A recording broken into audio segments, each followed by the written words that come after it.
Hello there, everyone. How are we doing? Good to be back.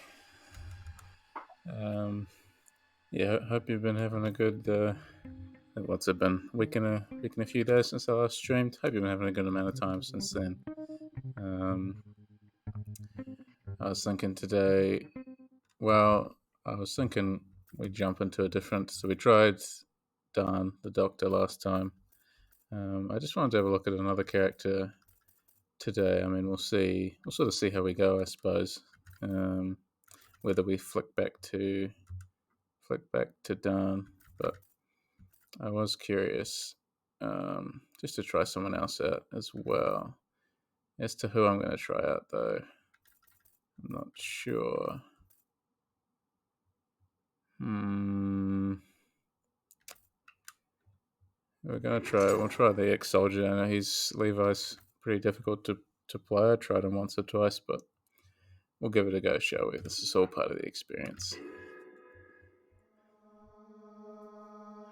So we'll run through his introduction. So we don't want to skip the character history. And then today we're just going to have, a bit more of a chat about the game. I've played a bit more since I last streamed, so hopefully there are some things I'll be able to talk about in more detail than I talked about last time. Okay. The soothing sound of the rail tracks. You are not used to such peaceful and tranquil atmosphere. You can't help but let your mind wander. You reminisce what has led you to this point in life. Preheville. It's your hometown, even if it has a tainted past painted all around its narrow alleyways. The painful memories would start from that one night. Your parents were arguing downstairs. The argument would heat up, like always, and it would turn into a fight.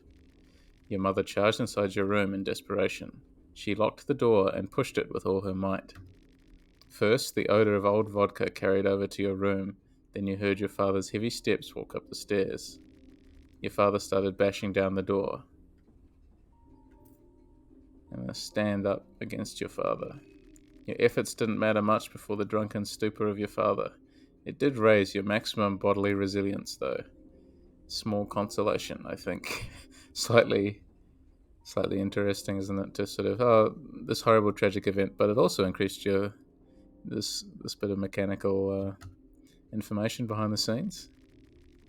With your mother gone and your father drinking in the gutter, you were taken to the Preheville orphanage. The place treated children awfully, and all kinds of rumours circulated on why kids would disappear occasionally without a trace. You couldn't wait to get out of there as soon as possible. Unfortunately, your wishes were answered sooner than you could have guessed. When the Second Great War started, the Eastern Union recruited every able bodied person, no matter the age, to fight for the motherland. You were only 13 at the time, but they still dragged you with them. What kind of weaponry did you specialize in? I specialized in the rifle. You got rifle 303 Mark 1 and 4 303 ammo. You excelled on the battlefield despite your age. However, you grew bitter as you saw younger and younger kids being recruited and killed as the war dragged on. By this time, you were already responsible for your own squad of child soldiers. You were given a mission meant for expendables, one that would be a guaranteed suicide mission. You were already growing tired of the haphazard way of distributing troops, and the general morale of the Eastern Union Army was starting to show its cracks. I'm going to take the mission and fulfill my duty anyway. You survived the mission despite impossible odds. This increased your proficiency in your branch of weaponry. You learn marksmanship. Unfortunately, the mission had its toll on you as well. Your psyche couldn't handle all the losses on the battlefield, so you had to take opioids to ease the pain. You formed an addiction. You got heroin and withdrawal symptoms. This is what makes him such a hard character to play. I think if I'd chosen the other option, I would have been alright, but again, let's make it interesting. You couldn't stand up for this any longer, and so finally became a deserter. The Eastern Union wouldn't forgive such crimes, so you had to pack up wisely for your escape. I'm gonna say some medical goods. You managed to find 2 blue vials and a cloth fragment. Alright. How long has it been? Feels like a lifetime since you left the town.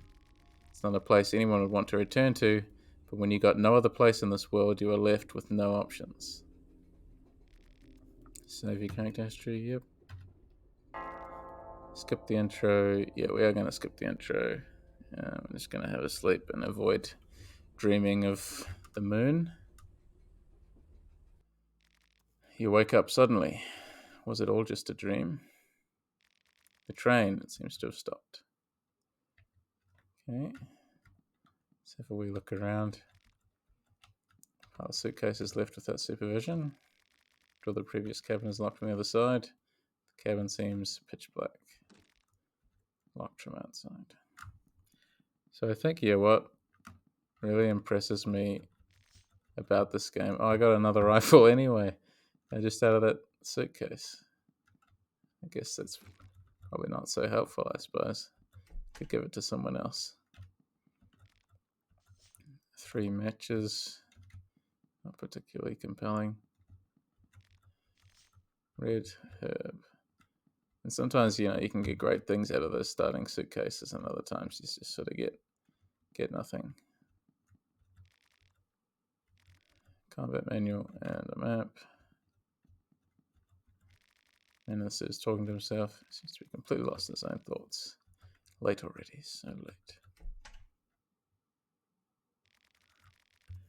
So that must be the best course of action for now. Interrupt a discussion again. The sleepy one got up. I need to be going. Sorry.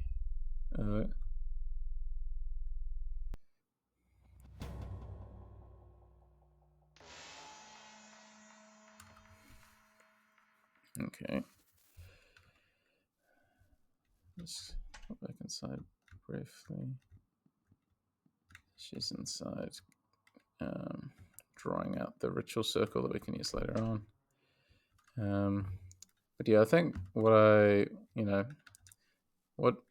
draws me to this game just is the visuals, just on an aesthetic level. I mean, it's a really striking, cohesive set of visuals.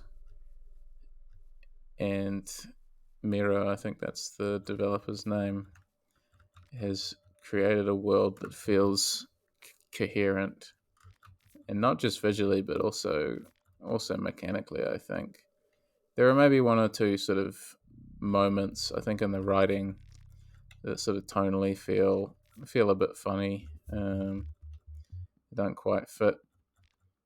What was it? Marina can call Marco, who is the big boxing man. You can call him, what is it, a big Chad or something. So Levi gets called the sleepy one, and Marco got called a big Chad, and it's just those quiet sort of moments where, on the one hand, I'm sort of like, did you really need to say that? But on the other hand, you also get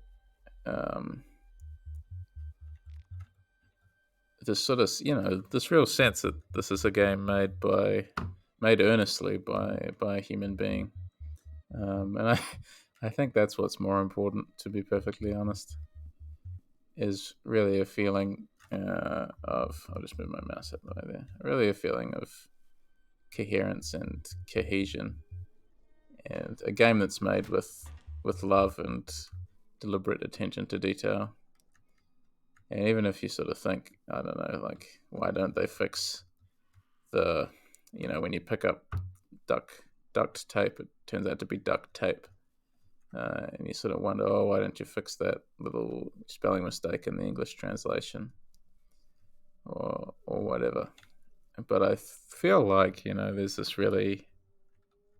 also this charm that you almost can't separate it, I suppose. Obviously, if the game was riddled with such translation issues or typos or whatever, you'd start to feel a bit less in favor, I think. But just having a small little typo like that's amusing, adds to the feeling of the game for me. What is that? What on earth is going on? They are dead. This is horrible. Should we report about this to someone? The local police? Don't think they'd do us any good, unfortunately. Green herb. I just might as well pick up all the herbs we can, even if we do get ingloriously killed.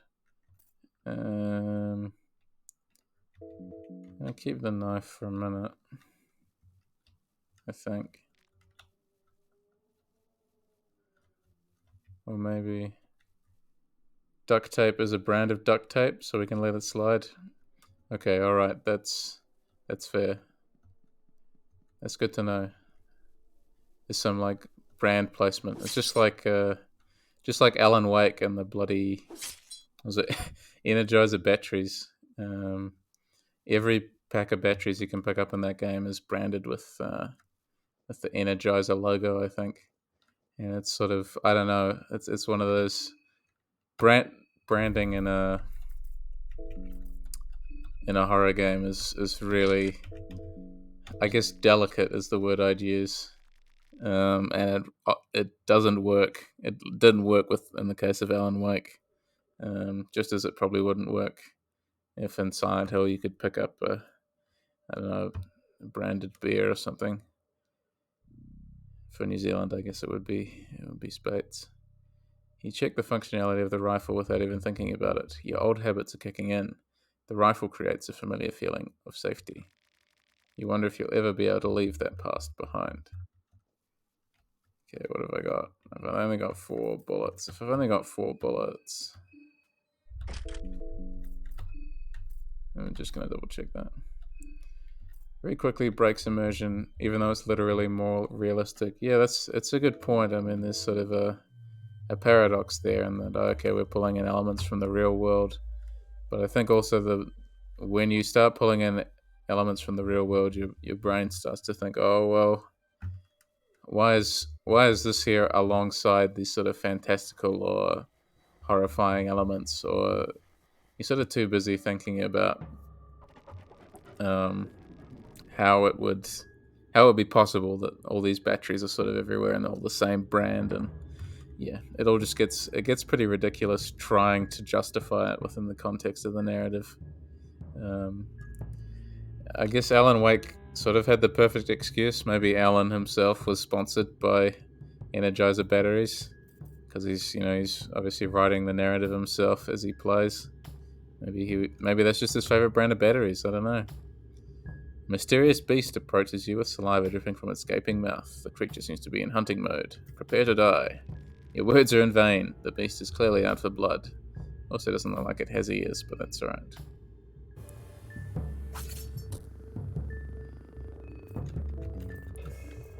Let's try and get past this as quick as possible.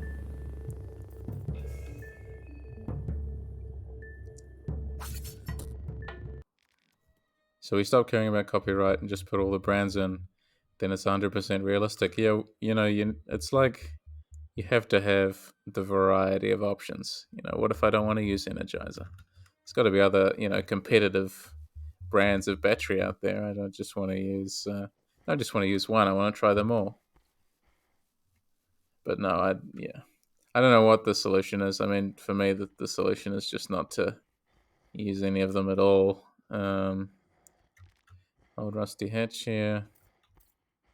Inspect. Window on the hatch is murky and stained. You cannot see anything but darkness below. Smell of rot strikes immediately upon opening the hatch. Here comes the Bella again. Oh, it's you. You're on that train too, right? What are you doing here? I love how you can hear the headless just breathing in the background. What am I doing here? What are you doing here? Train engine is busted. I'm looking for spare parts. So the army truck and figured there might be something worth checking out. No, it's not like they need more money, no. All the record profits of countless corporations, all while they're laying off people. That seems to be the state of the video game industry. Over the last, seems like half the news articles that come out of game sites these days are about layoffs or restructures. And it's the developers really who need the money. But certainly, yeah, the corporations themselves don't need any money that might come from a sponsorship deal. Just should be the people, but that's not how the world works at the moment. Turns out I was right. How about we hop in and see what's under there? You have to be at least a little bit curious. Let's check it out then. That's the spirit. Tunnels reek of death. Wow, this place is incredible. I heard the Eastern Union had a big underground network around Prehevil, but I wasn't expecting this. Where did you hear something like that? Oh, it was on a newspaper a while back, yes. It's close to my line of work, so obviously I keep an eye on articles like that. Oh, we haven't even introduced ourselves yet, have we? I'm Abella, nice to meet you. Don't get to say a word, but I'll be traveling with you for a while now. You're more than welcome. I'm currently suffering from heroin withdrawal, I think, but other than that, doing absolutely fine. Empty chest. Can't open that. I might be able to search this. Just the simple detail of having these metal sections make a different footstep sound. I remember the first time I went into these bunkers, and it's much the same as in the first game when you go into the dungeon. Amazing just how atmospheric you can make just an RPG Maker game, and actually how effective you can make jump scares. The really loud stinger in the first game whenever an enemy sees you definitely got me the first few times. And just having like a circle. What do they call it? Is it a vignette around the sides of the screen? Really does make a lot of difference. Pressure plate and the bone saw.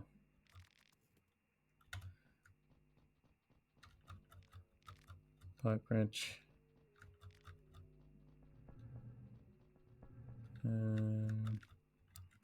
Get in there. Hungry already, probably because of the withdrawal. I have the mushroom I found, I guess.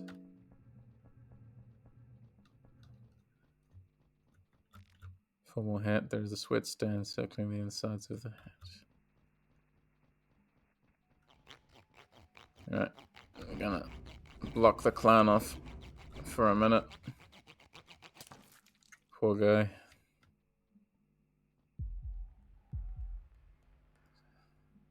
Sorry, buddy. I'm just gonna keep on moving for the minute. Gasoline into the tank. Pour both gasoline canisters. I don't have... No, I've got one heroin, but I don't want to use it just yet. So I can avoid the fight with needles for now. Sorry, Tanaka. Dies every time. Almost every time.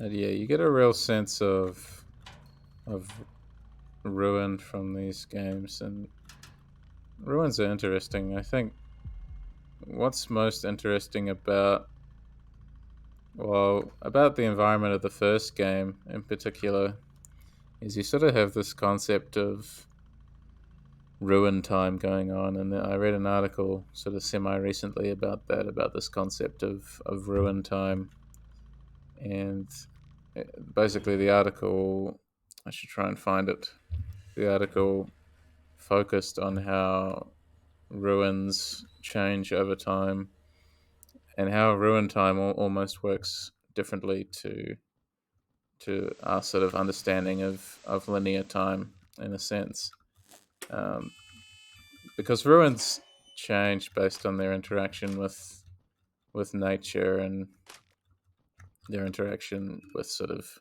general decay, and it's interesting to consider how ruins themselves often become repurposed by things that are not human. I mean, and the environments within games are particularly interesting, right? Because in a sense, every place that we go to in a game like this is already a ruin. I mean, it had no opportunity to be not a ruin. I mean, this place has always been this abandoned hellhole. So when we consider ruin time, basically we're playing with form in such a way that we get these ruins that can appear just impossibly quickly and fade just as fast. And that's the kind of research that I'm going to be doing this year, is sort of into ruins and that kind of thing. And this idea of ruin time, I think, really does apply strongly to fear and hunger, um, and exploring this sort of torn war zone of Prehiva, which is also populated by monsters. I mean, we can situate ourselves in a bit of monster theory, I think. But the closer we get to the present within the time, what word am I looking for? Within the time frame of the Fear and Hunger series. So I think the first one was like 1500s, and then we skip ahead sort of 400 years to 1942 in this one, and we start to get closer and closer to things that we ourselves, within living memory, will more easily recognize. And I think as we get more and more modern, the developer has a real chance to play with our expectations. And it's going to be really interesting. Uh, really, really interesting what is done with this idea in future. Because with monster theory, sorry, I know I should be playing here, but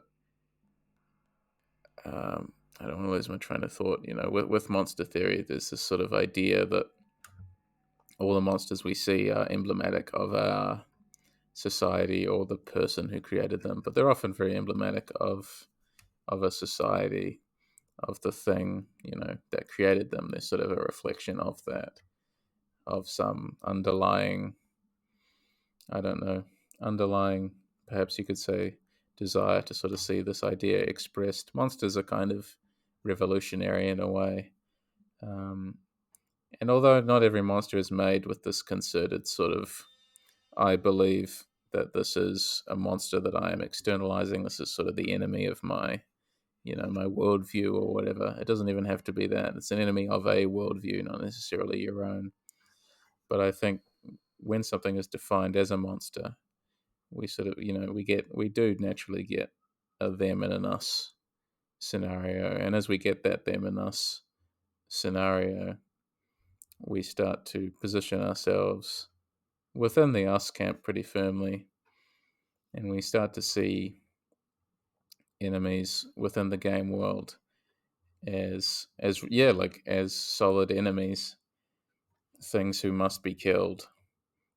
And the most interesting moments, I think, in a lot of horror games are moments where the them and us lines are blurred. And I think that's so far from what I've played, the 30 plus hours or so I've played of Termina. I think that's what it does really well, is it blurs these lines between are you the monster, or or is this giant thing that you're fighting the monster. But I think the protagonists all see some of that monster that they're fighting in themselves, which is what makes these characters so enjoyable to sort of be along for the ride with. You want them to survive, you want them to process the stuff that's sort of underlying their psyches. You could really delve deep and sort of do some real psychoanalysis, I think. Um, there's a lot of research that just generally I would like to do, and whatever form that takes, whether it takes the form of a legitimate academic article, or whether I spin it into something like this a bit more, or like a video essay, something a bit more traditionally sort of entertaining, um, or maybe both. We'll see. Both would probably be the ideal, but there's not enough time in the day. But these are the sort of questions we want to be thinking about as we play through a game like this: is the tension between yourself and the monster. because there is often this really strong interplay between who you see yourself as and the monster that is facing you being a reflection of that self. Um, yeah, there's more to say, but I'll keep playing here.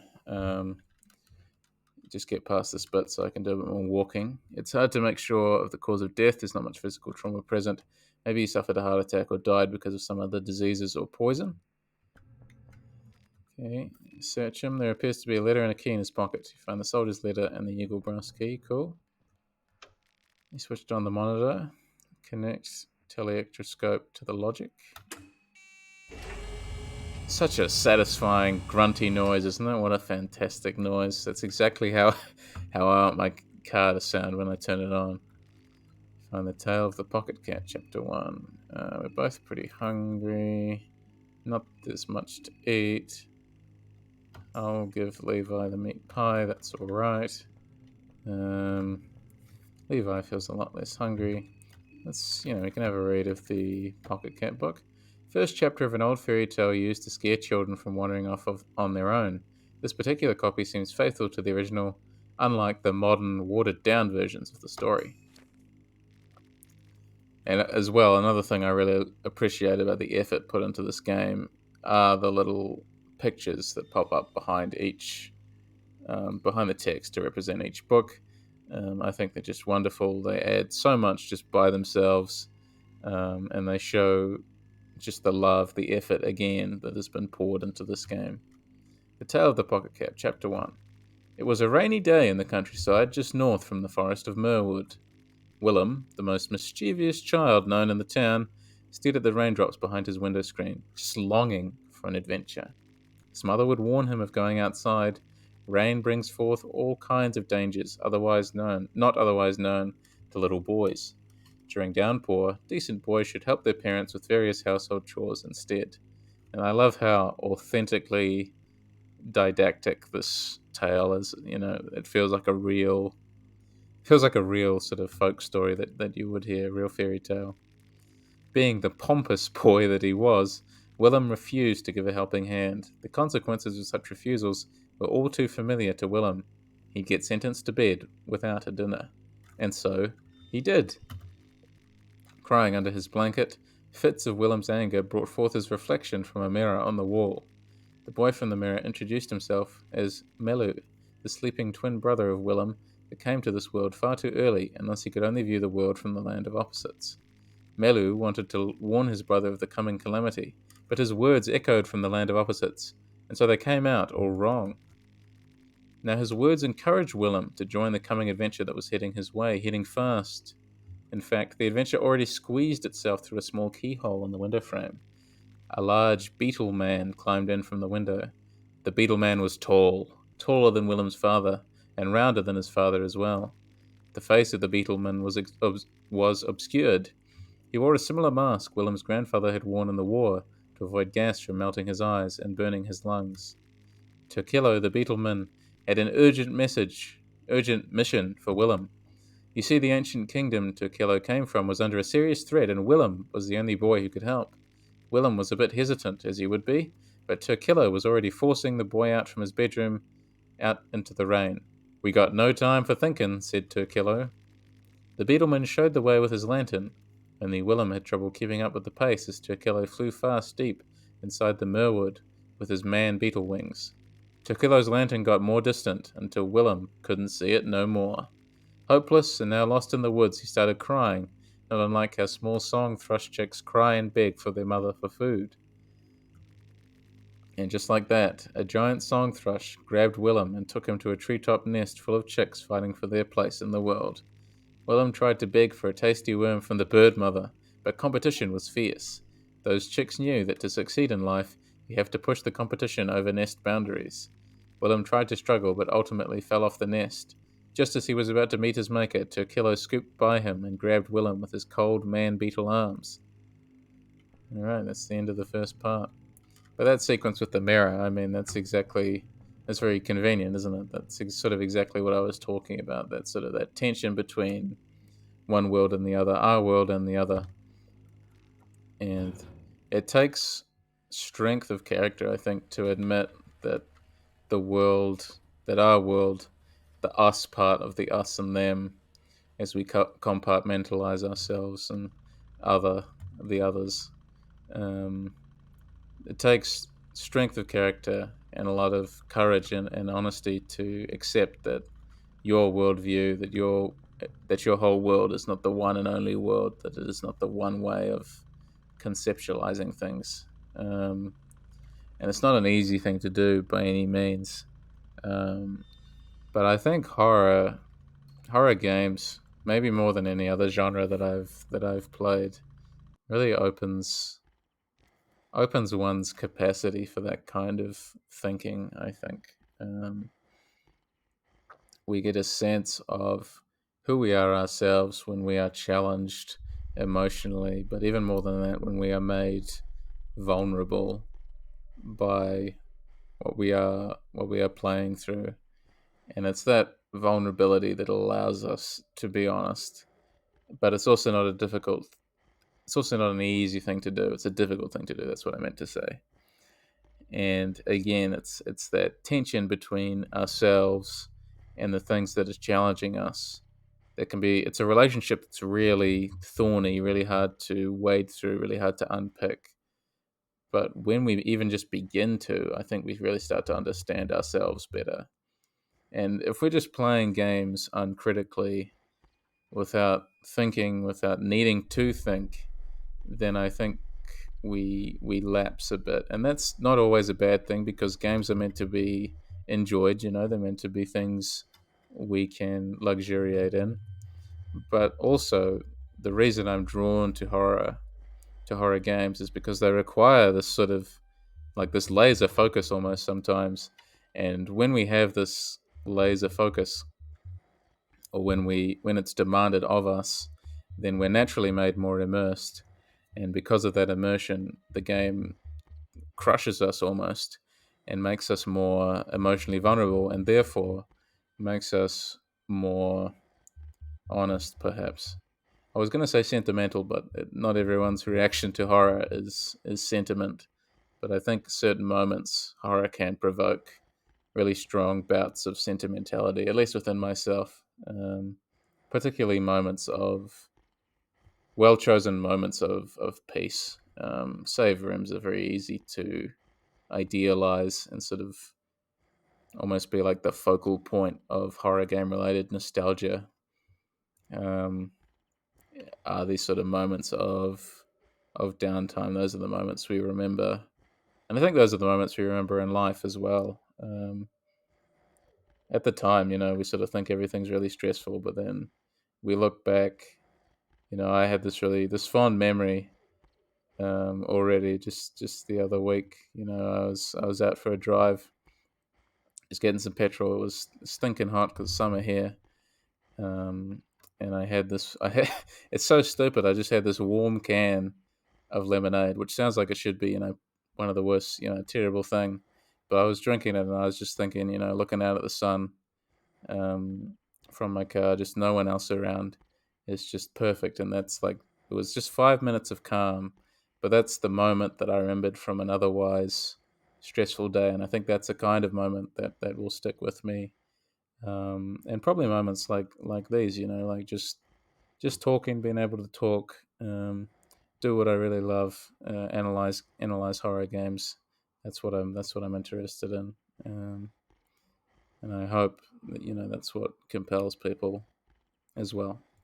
I get into a ramble, and then I just leave it on the one bit of dialogue, because I also want to read the dialogue out.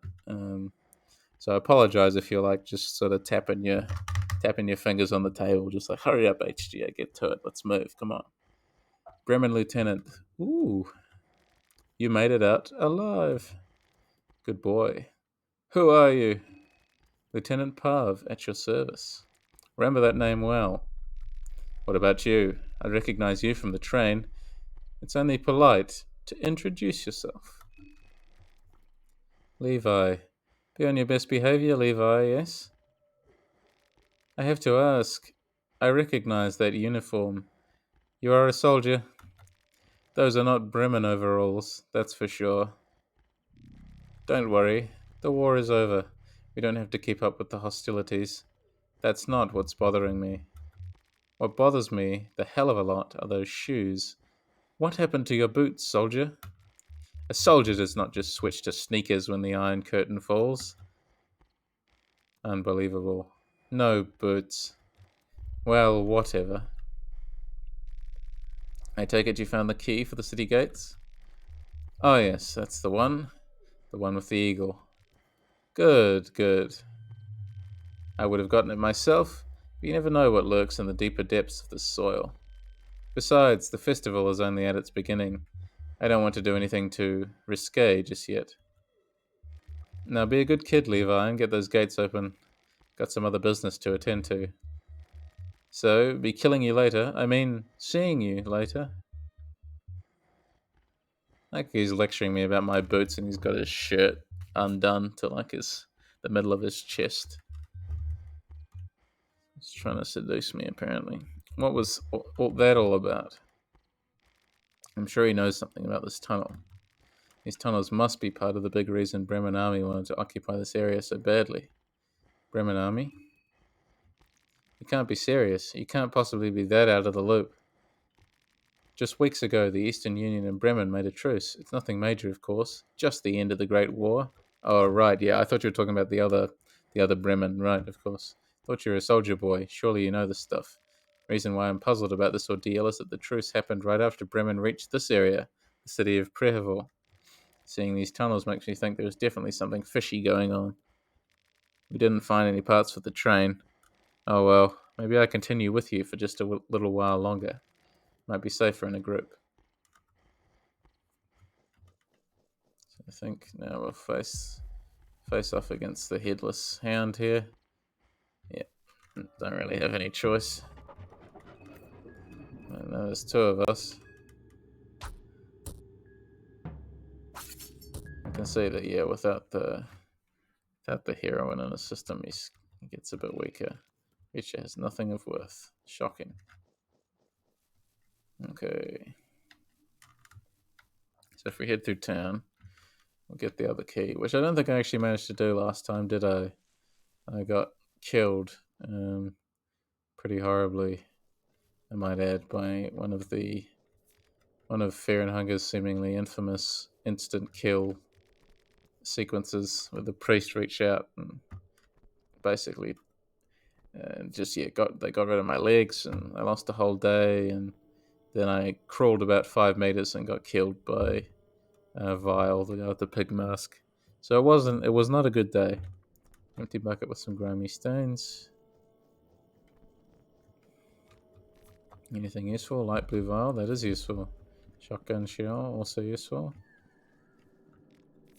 3 matches. Hello, sir. Can I help you at all?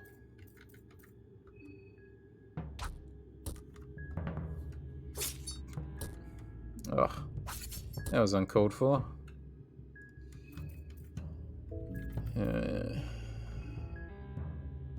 Cloth fragment that. I'm already pretty wounded. Let's finish him off here.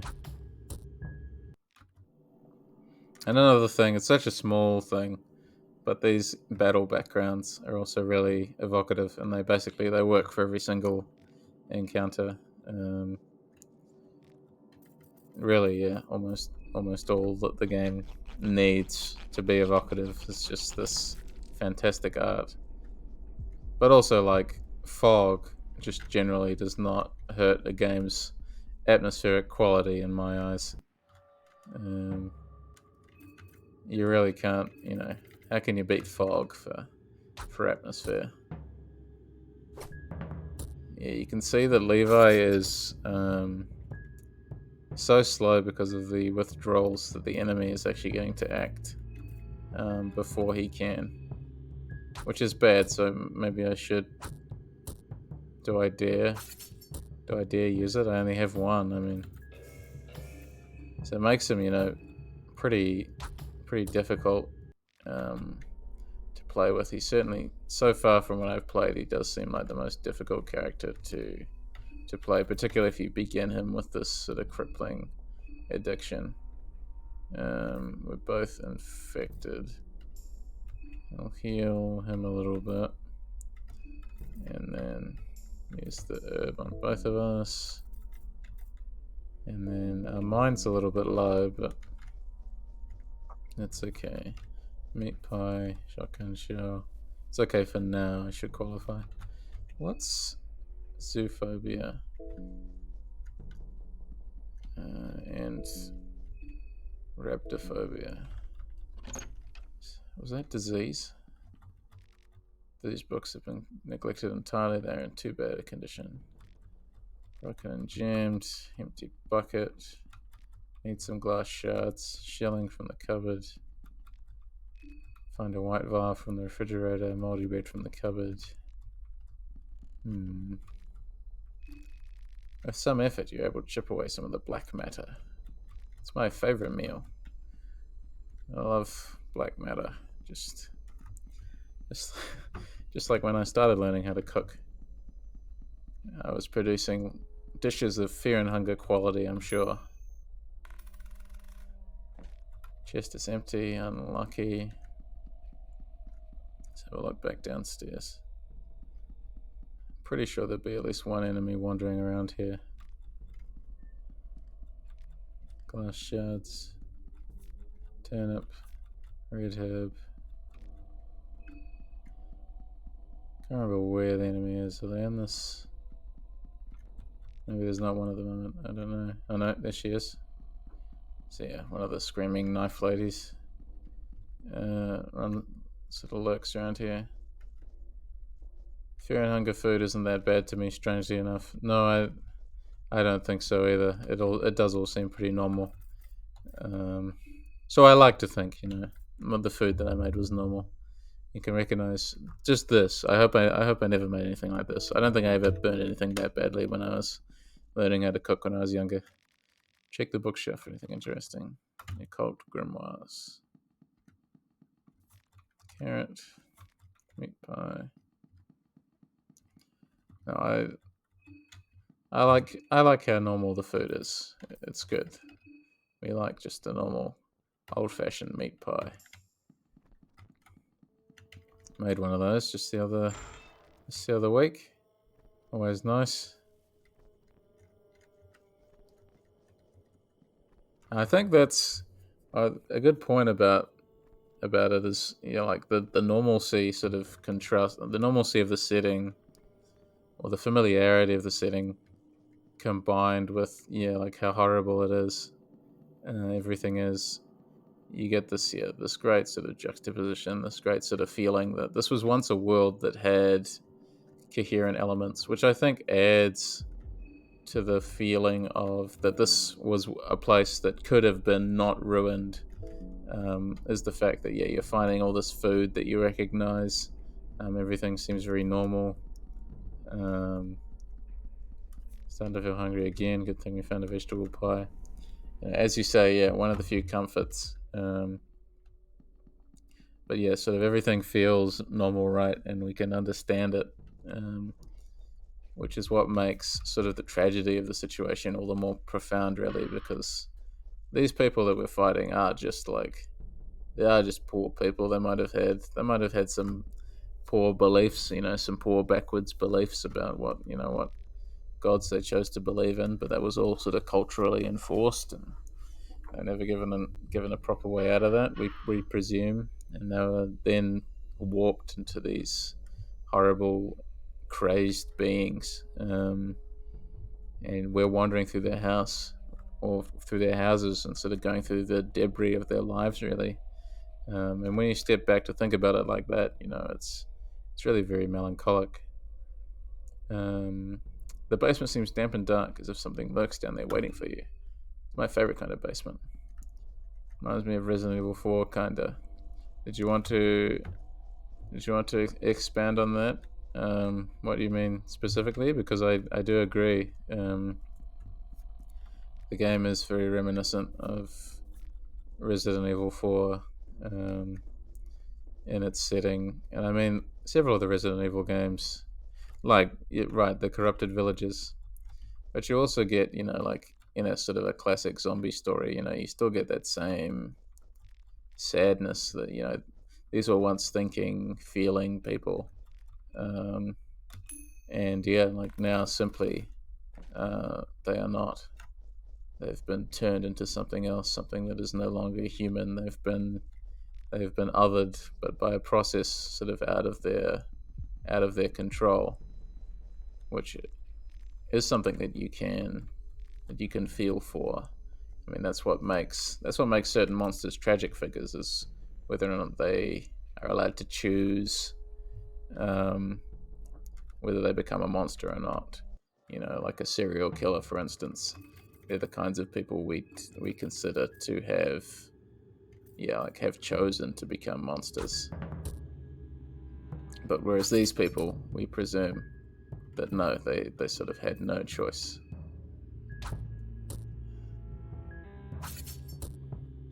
He's still alive somehow. Not for long, theoretically. Goodness, he had a lot of health, that one. I feel like they don't normally have that much health. Small key. Yo, Verst, hey, how's it going? Hope you're doing well. Good to have both you and Nosikta here. Wooden chest here. Let's see what's inside. A bayonet. Excellent. Put that on my gun. Bookshelf and the books have gathered mold in the basement. They're in bad condition. You find another occult grimoires. I found that before, didn't I? I did. I think Twitch is genuinely conspiring against me. I still have to read the rules every time, and I get notifications like an hour late. The thing about the rules is so weird. I've never had, I've never had anyone else say that they've had this problem. But yeah, you'll be a real rules lawyer now, I guess. Um, some serial killers talk about it like they didn't have a choice and were compelled to do it by an outside force. Yeah, and I think that's also an interesting case. I mean, I don't have the knowledge necessary to go into any kind of psychoanalysis of real serial killers or anything, but we do sort of get a sense that they felt that they were being, I don't know, pressured or coerced into becoming another, but they still nonetheless, in performing these acts, push themselves into becoming this other, this sort of abject figure. Um, and it's hard to define, and I'm sure psychologists would probably could call me up on that and sort of say, well, here's what's actually going on. But there is still, within literary terms, a serial killer is still becoming something else as they pursue their serial killing, I guess, is what I'm trying to say. There's still this, yeah, it has to do with their connection to reality or society. Yeah, exactly. How close they feel to their reality, to their society, impacts on how we see them. I mean, speaking from our assumed perspective, we naturally other them, but they may also feel othered from us. I mean, that's how this binary, this dichotomy sort of works. You have us thinking, oh, they're the weird ones, and perhaps they're also looking back at us from the other side, thinking, oh, if only they pulled the veil back or whatever, and saw how horrible we all were, um, beneath, that's the kind of like stereotypical sort of literary trope of a serial killer. That yeah, we're both pointing at each other and saying, "Oh, look how terrible you are." And when we say those things to each other, that's the problem with this kind of dichotomy. When we say these things to each other, as you say, yay, self-fulfilling prophecy. It's this horrible sort of cycle. Um, and in the case of someone like this sort of horrible serial killer, we're not necessarily wrong to say these things because they are something outside the bounds of what we have construed as a healthy society. They're doing things we consider to be totally unacceptable within the bounds of our society, just wrong, but they perhaps don't see it that way.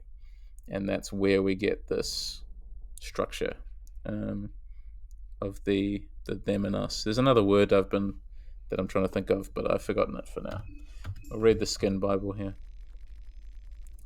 Olmer, the Ascended one of the two human-born gods known to this day. There are two stories of the origins of Olmer. A more common story speaks of a human born from a virgin mother, a mere mortal that had humble origins, but one that quickly rose to prominence because of his teachings. Tribalism, I mean, yes, tribalism works. We're still a very tribal species, aren't we? Really, when it comes down to it. Um, yeah, I suppose. Yeah, I suppose tribalism. Yeah, tribalism works as a term that I was reaching for. I don't think that was the word I was reaching for, but it works nonetheless. So thank you.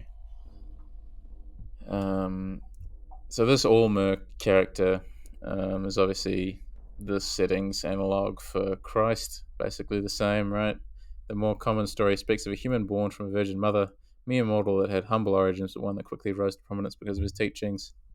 So we get this, but we also, again, we get this familiarity. But what's so clever about the setting is that it twists it just a little bit, right? Unlike the warring kings and sultans of the time, Allmer's ideal world united people of all different religions and ideologies under one umbrella. The powers of the time wouldn't stand up for this and quickly had him arrested and sentenced for public humiliation and eventual death on a cross. So I'll just switch to read this. Sometimes violent criminals can switch between different mental states as well, for example, by alternating between a relatively normal perspective of reality to one where their mind processes information in a very distorted manner, which can lead to antisocial behavior as a result of that distortion. The DMM model of attachment is an interesting way of analyzing that sort of phenomenon. Yeah, that's an excellent point as well, where we have not just this binary, but something that is a bit more fluid than that, and then things perhaps become even more complicated. Well, they obviously become even more complicated, but you will have to enlighten us on the DMM model of attachment that you've name dropped there. Um, yeah, please continue while I continue here. Um, Powers of the time wouldn't stand up for this and quickly had him arrested and sentenced for public humiliation and eventual death on a cross. This only served Allmer's purpose, making him a martyr, and the pain he went through pushed him over the edge to his ascension to the true godhood. After his ascension, Allmer returned to avenge his death. The bloodbath that ensued shook the world order and demolished the worship new gods of the time had been enjoying. The other version of Allmer's origins tells how Sylvian, the older god of fertility, ordered a deity known as Vitruvia to create an architectural reprography of a man and a woman that would be to the likeness of Sylvian herself.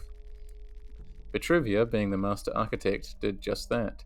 Sylvian fell in love with the results. She went on and created mankind according to Vitruvia's drawings. At first, Vitruvia was amazed by the life Sylvian managed to usher into her designs. However, over time, Vitruvia started to see small imperfections here and there. Nothing bothered her more than the idea that her designs were anything but perfect. So she set out to create the perfect human being, the pinnacle of man's potential. This being was born on the year nil, and he is the one known as Allmer today. On the surface level, these stories don't contradict with themselves too much, but on an ideological level, there are interesting differences. The other story tells how a mortal, everyday man rose to rival the powers of older gods, while the other story makes Allmer just one more creation of the higher powers. The truth might lie somewhere between those stories, if you'd ask me. The mark of Allmer raises the physical protection of its wielder. Text includes the sigil of the Allmer and instructions on how to use it. Ritual circle here, so we got a new god circle there, which you don't necessarily want to use. And our mind is dropped to 50, so that means you've now unlocked the suicide option, which is just fantastic. Just exactly what I wanted. Fear is getting a hold of you. Hopefully I'll be able to get some wine or some booze soon from something. I don't think I have any yet, do I? No, I got some lavender, but that doesn't really do very much. No, just 5. Better than nothing, I suppose. Smell of mold emanates from the wardrobe. Charming. Barely anything in the dresser, just some old socks and underwear.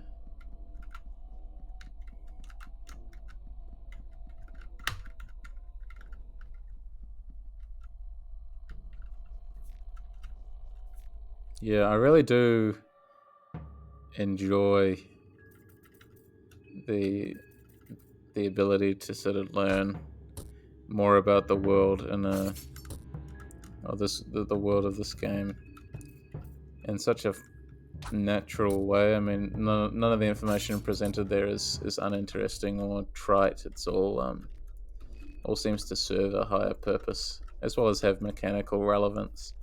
You know, you read those to learn how to draw those sigils, which are incredibly important, obviously. Dead body, it seems to be in relatively fresh state of decomposition. Investigate. Hard to make sure the cause of death. Maybe he suffered a heart attack or died because of some other diseases or poisons. Pet pills. Okay, far from being an expert, but the DMM model is basically part of attachment theory, which posits that childhood trauma brought on by one's caregivers can lead to deficits in attachment as a child develops to an adult. Depending on the severity of the trauma, the attachment styles could range from the normal style in which people experience mild distortion to the most severe styles in which the person affected can experience dangerous levels of cognitive distortion. Right, that's really interesting. Thank you for that. No, it's certainly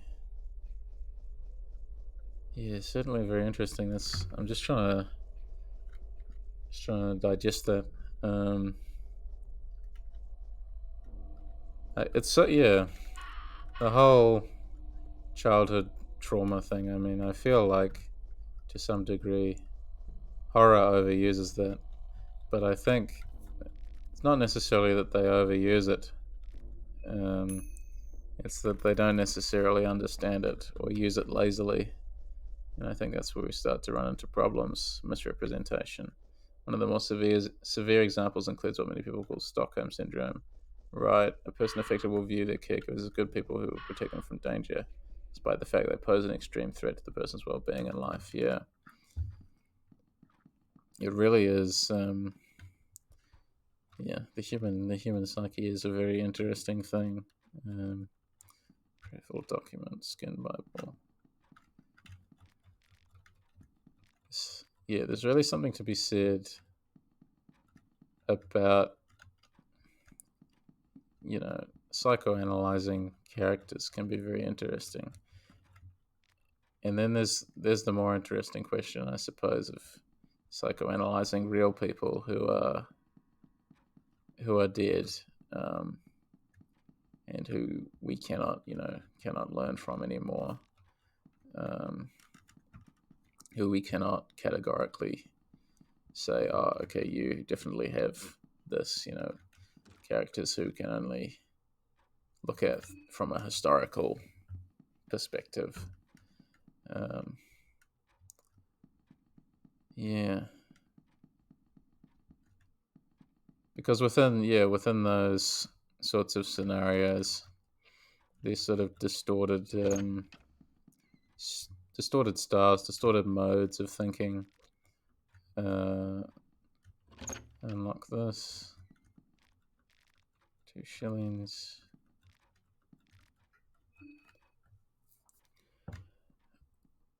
What they're used for, like in a literary sense, is often, we play with perspective, we play with reality, and then when we encounter characters,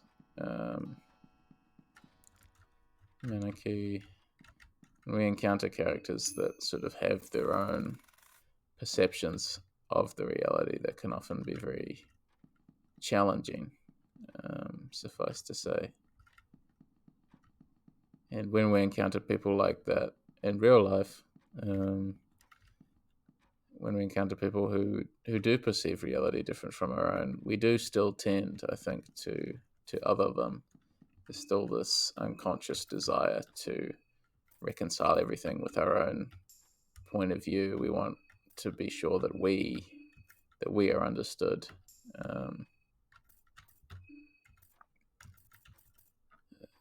Nosikta, the original case of Stockholm was kind of bullshit though, because the person they claimed was suffering from it was treated poorly at every turn by the people trying to save her, and she just actually ideologically agreed with the people who held her hostage.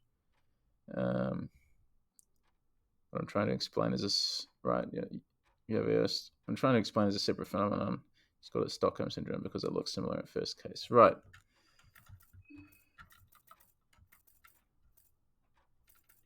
What was I doing? I was taking drugs.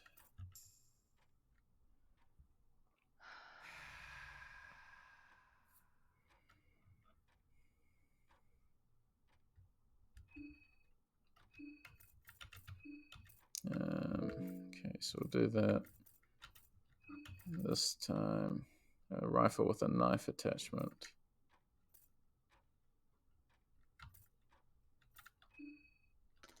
Can I? Oh, I have to equip it from there. Cool.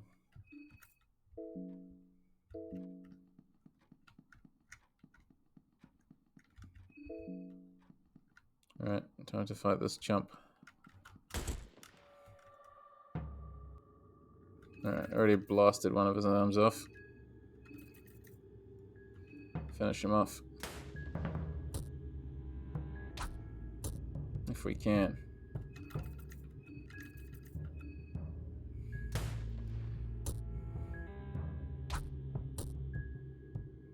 Got you this time, buddy, I think. Not that I want to speak too soon, but...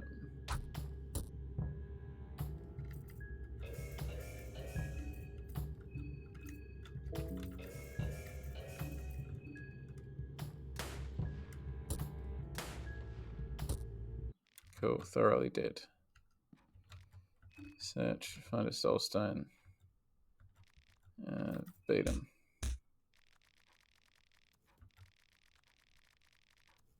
Cool, got him. Switch back to... What's my best? Open the pipe wrench probably as well. Pull out the gun for enemies like that, as far as I understand, is the best thing to do. Crucifix of Orma. The statue's expression is that of vengeance and rage. I could. Do I? I don't have any chalk, do I? No.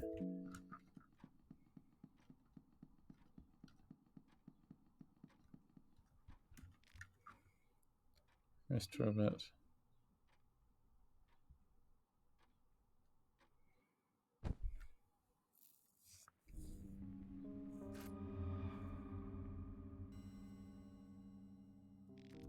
Welcome back.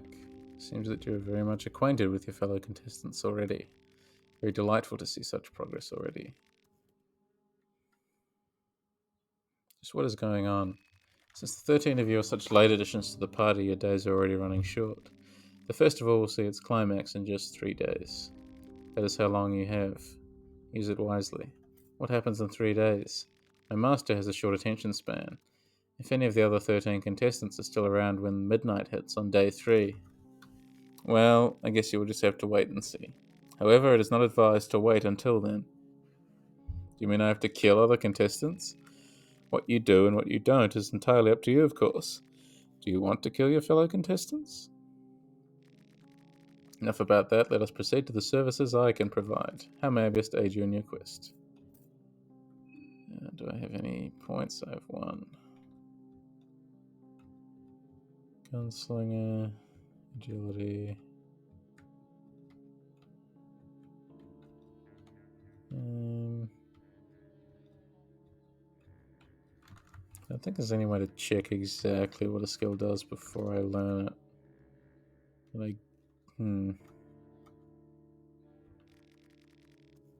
could learn gun proficiency. I'm not sure if it's worth it just yet or not. Guess I might as well, I suppose. Who will learn gun proficiency? I will. And save.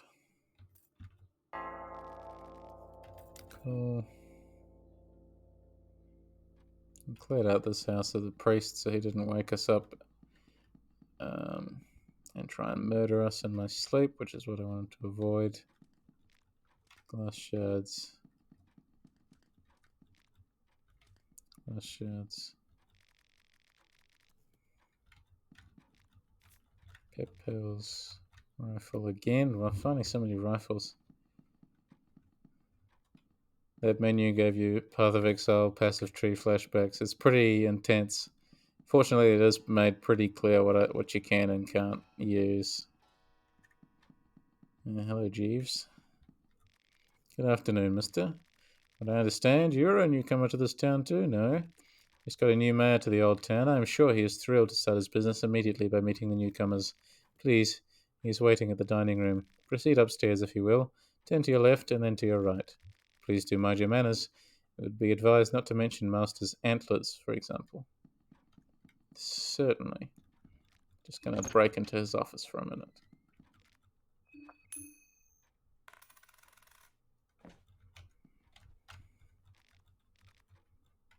Yeah, Book of Enlightenment. That's really good. Meat pie. Sickle. Syringe of heroin. Excellent. It's certainly, yeah, interesting how deep, uh, we can study this stuff and still, I guess, not quite understand everything that goes into it. But from my understanding as well, what you're saying is totally right. Switching between different aspects of the mind, and we create these personas, or however it works exactly. We create these different, I guess, fragments of reality, different perceptions of reality in order to cope. And the way, I guess, that the self shifts in relation to the binary I was talking about before is super interesting, because all of a sudden, what we might consider the us in one moment, perhaps a person who's gone through something horrible like that may switch their focus.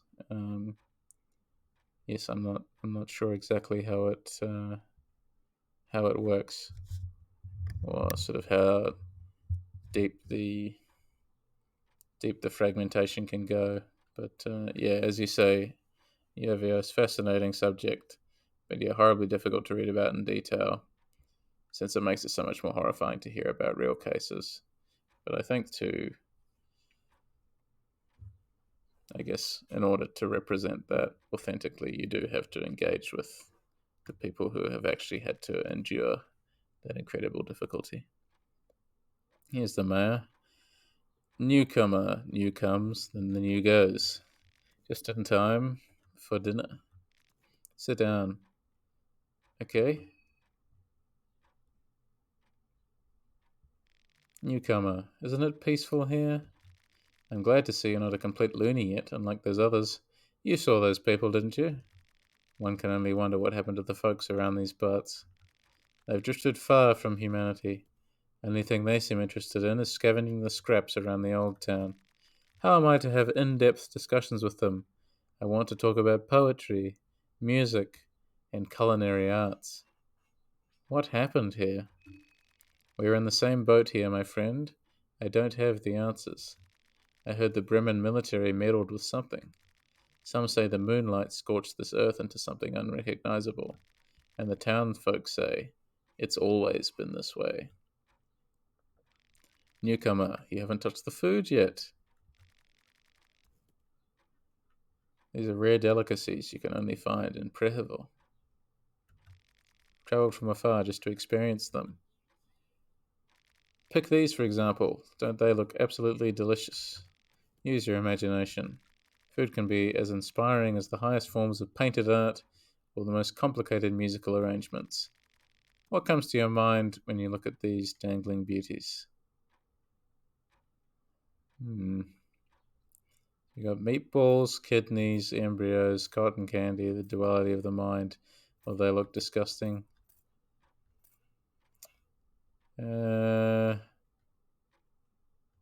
Kidneys. I understand where you're coming from, but you don't need to look at them so literally. Let's see, yes. What about this little squirmy thing? What comes to your mind? Local sausage, snakes, male genitalia, I dare not say, your antlers, which we were told definitely not to mention. Get that thing off my face. He wants us to be slightly imaginative, but not too imaginative. So, snakes. Slithering on the ground, yes. The deceiving one. This one is my favorite. This peculiar fungus. It's the first thing that comes to your mind. Just an ordinary mushroom, nudity, family, rainy day, coitus. I've had enough. Rainy day. I can see that. You can still smell the damp forest floor. Don't know about you, but I'm full. I thank you for the company. From what I understand, you are needed in the city. I do have the key, however, I have one last question. Do you support the Bremen army? Are you a Mano Kaiser, so to speak?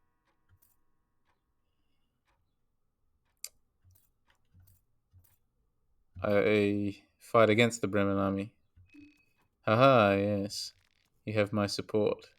Here, the key is yours. Cool. Thank you.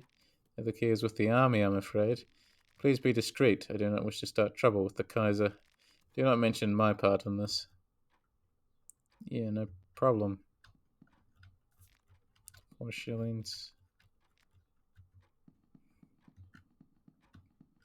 What a pleasant dinner. I like how his head follows me as I loot his dining room. It's fine. He doesn't seem to mind. We had a pleasant chat. I didn't insult him in any way. It's all good. Okay, so now we can go through the gate if we wanted, which I suppose we might as well. He's like a painting whose eyes follow you, yeah. I like that. Except he's a particularly funky looking painting that somehow appears to look as though he's been left out in the sun. Footprints on the thick layer of dust. A couple of people, or formerly people, villagers of this strange place, I suppose. Just gonna avoid fighting them, I think. Artificial soul, an egg. I was wondering where the villagers might have left their artificial soul, but it's a good thing they found exactly where it is. Fog is incredibly thick. Gonna try and avoid fighting that guy. Glass vial, lavender, chalk, poisonous mushroom, carrot. Where does this go? Does he just start walking there, does he? Yes, he does. Okay. And where does he? He stops all the way over there. I guess, yeah, the only chance is to sort of go around behind him, which we might be able to do. And he comes over this way.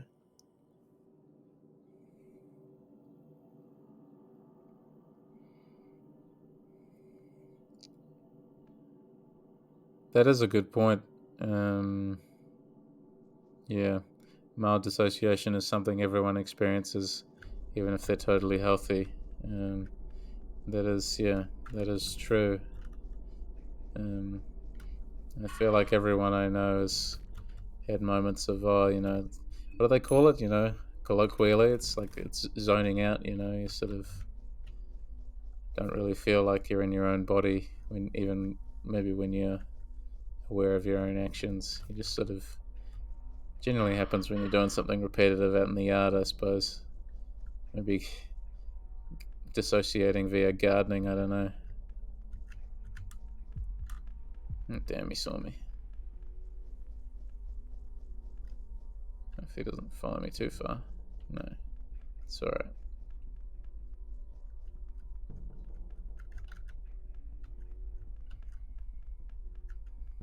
Yeah, psychology is very interesting. Cognitive studies is very interesting, isn't it?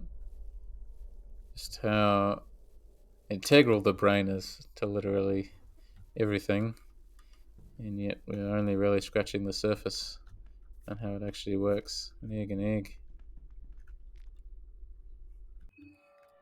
I'm gonna fight this guy.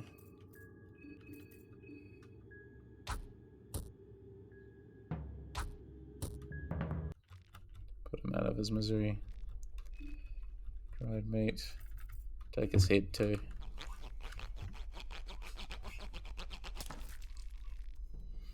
Okay, your brain gets used to how your surroundings smell, so your brain just fuzzes out the stuff that doesn't matter. Yeah, it is. It is really interesting, isn't it? You know, you can walk into, I don't know, an area. There's a big, like a field of cabbages or something, and at first the smell is so strong, but then it just slowly fades as you get used to it. Um, it's so yeah, human brain's so interesting, and the fact that, as far as I understand, the only thing we're actually focusing on is, I think, about the size of our thumbnail, um, and everything else is basically automatically filled in, automatically rendered. Something we learned to make use of to make unpleasant experiences more tolerable for the short term. The other issue is it tends to be very long term and it's very difficult to control. I think that is where the horrible horrible issue stems from, isn't it? It's that it's often so unpredictable, so volatile, as far as I understand, um, and you can't. Unlike with zoning out, you can't snatch back control when you need to do something else, or at least that's how I presume it works. I probably shouldn't presume these things, but that's by everything I've heard of. That's how it seems to work. So it's sort of harder to reassert control over what reality is. Your perception is basically enforced by whichever part of the brain it thinks is trying to keep you safe. Which is, yeah, like, again, why toying with reality within a safe space, but nonetheless within a horror space, is such an interesting trope, because we never know exactly what is real. Um, within the game world, then when we don't have that certainty anymore, we really start to have, like a lack of concreteness, and that lack of concreteness sort of makes us more afraid, in turn, because we like to know what's going on. I mean, we're a species. That's why we have so many prequels and sequels and all these, like, lore channels and things. Just sort of on and on. Um, we like to understand things. So when something is by its nature unexplainable or practically unknowable, or something is out of our control, naturally that can be really frightening. Um, Moments like these, that make me wish psychology was taught in public schools, to some extent at least, because I really have very little understanding of DID, and I don't want to presume either. No, I don't want to. I don't want to impart my very sparse knowledge, or impose my sparse knowledge, and say this is how it is, because, well, I may have done some cognitive studies and psychoanalysis and that kind of thing. It's mainly in the sphere of, nostalgia and haunting and these kinds of things, not into sort of classifiable mental illnesses. Although nostalgia was a classifiable mental illness at one point, but that's besides the point. Um, you have these things that often, media toys with in irresponsible ways, and I think, yeah, like, as you say, it's sort of the lack of education doesn't help that, because once you have a popular bit of media that technically represents, something under the radar, perhaps like that, or something misunderstood, um, and the media itself misunderstands it, then that just makes the problem sort of 10 times harder because everyone has this, this popular perception um, of that thing. What am I going to do? Go for the right arm as well, I guess. I really want to get rid of the axe. Too bad I didn't get rid of the axe. I got my arm chopped off instead. Because Levi is too slow. Which, I don't know if anyone's read that book. It's like I guess it's a kid's book, I suppose. Or maybe like a young adult book. Was it The Curious Case of the Dog in the Nighttime? I think it's called. And the author's intent was to represent, a non-neurotypical child. But in doing so, it often, not all the time, but often reduced the worldview of that person, of the protagonist, to a computer. And obviously, like that's an issue, because in doing so, in not affording any other voice to anyone else, we sort of get the sense that, okay, this is exactly what what they're all like. In the book, was it like mid 2000s or something? But you can probably see like similar situations can crop up all the time. Slaughterhouse Butcher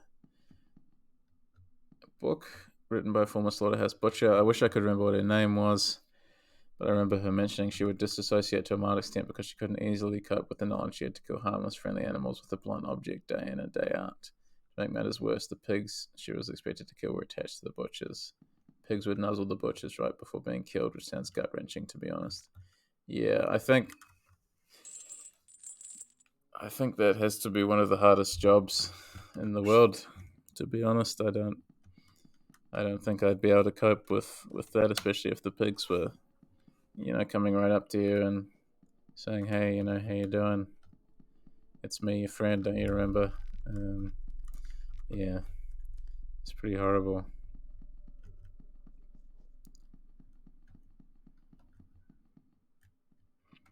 A bit more understanding of DID. Form of childhood trauma causing your brain to fragment as a way to protect the initial host mind, so it creates a different person to hold onto that traumatic memory. So the main alter is protected from engaging with those thoughts about that situation as much.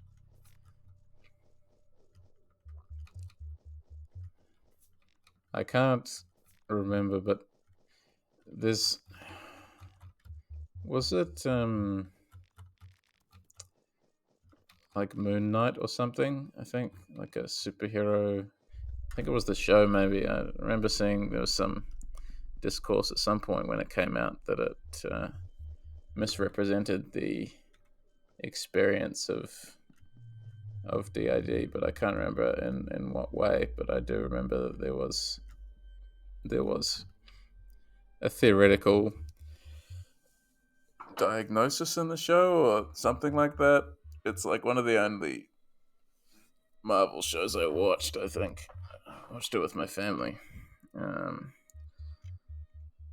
Heard it was actually pretty okay representation. I think it was for the most part. Like from my perspective, it was okay, but I feel like I heard that there were some people sort of like, oh, like I don't know about this part. I don't know about like, but again, I don't remember enough from the discourse around it to say concretely like what I got wrong. Not great. It was still, yeah, like still sort of felt like pop psychology kind of thing going on, which is pretty dangerous. There's a lot of pop psychology floating around on the internet. Obviously, you gotta be and within all kinds of media. You just got to be careful of that kind of thing. Actually, what I should do, I wanted to paint the sigil of Ulmer on the floor in the basement. Was Split the M.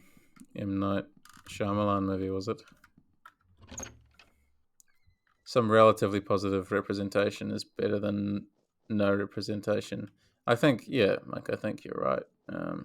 As long as the representation is at least mostly positive and mostly accurate, I think we can clear up smaller details later. But if things, if something gets something so totally wrong, or becomes so popular that it misinforms a lot of people about certain things, it can get, I don't know, it can get pretty dodgy, I suppose.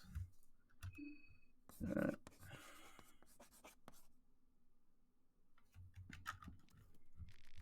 Your circle doesn't seem to react. Oh, did I draw on the wrong thing? Oops. That's all right.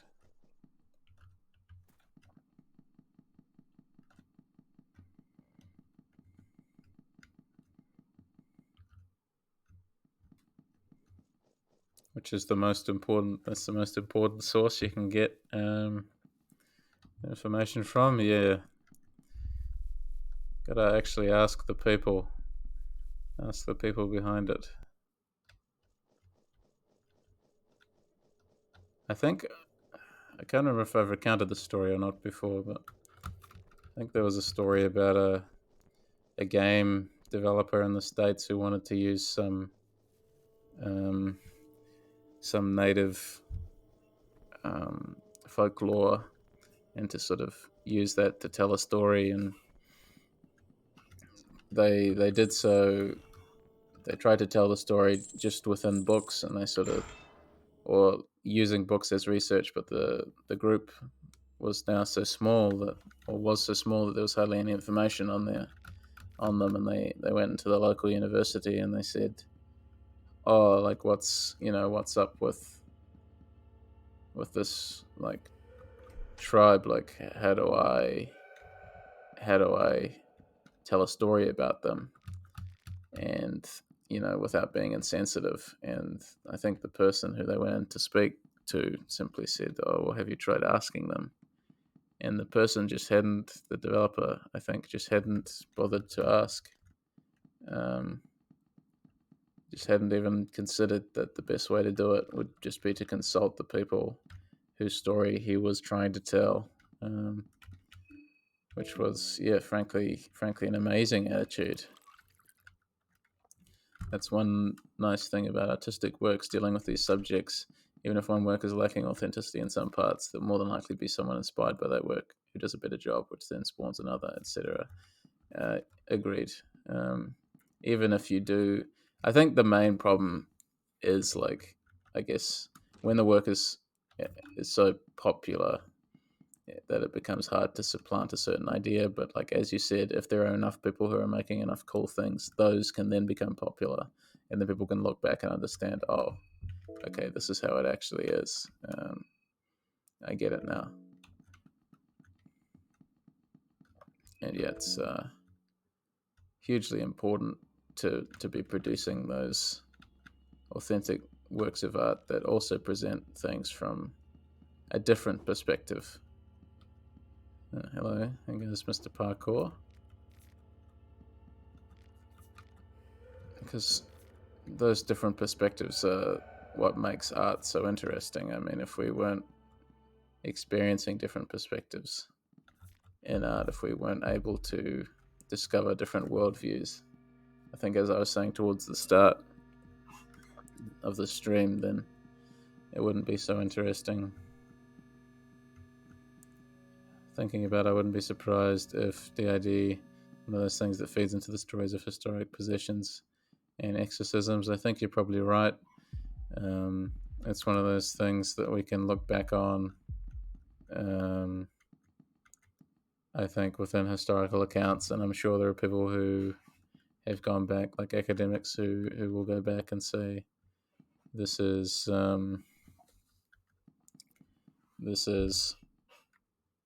a person who was suffering from DID, for instance, but we can never know that for certain. But it's still like an interesting thought exercise, I suppose. It's just, I guess, it's just when people say they definitely had it, we know for certain that this was the case. When really, I mean, um, we don't. But I think you're right in that certain things were certainly certain mental illnesses were stigmatized to a degree that we get these stories of possessions and exorcisms required to sort of purge this alternate personality, etc. And yeah, the multitude of popular misconceptions surrounding the world wars are a good example. As you say, there are a lot of really, I guess, just like history in general. There are so many misconceptions of sort of how it actually was, and I don't know. Sometimes I think people forget that um, people in history also heard sounds in stereo. I don't know if that makes any sense. It's like theirs was a very real reality, and it was muddy. And here we go. This is probably where I'm going to die. I could try and heal myself, I suppose. Yeah, I'll get rid of these two arms, and then I'll try and heal myself. Hopefully, I survive.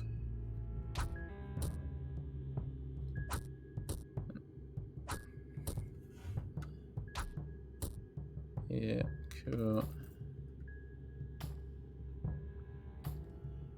I think that matches what I've heard. Yeah, Vios, that wasn't even recognised as an illness. It's simply we just didn't have the terminology or the understanding to actually appreciate what was going on. Heal up,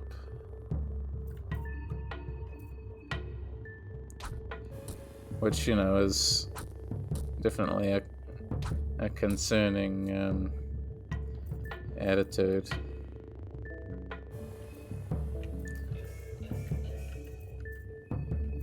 But it's I guess still a stigma in many places is that mental illness isn't spoken about, and is still like poorly understood because of that. Um, Lack of desire to actually speak about it and understand it. Still a lot of sort of troubling stuff. Okay, at least we dodged.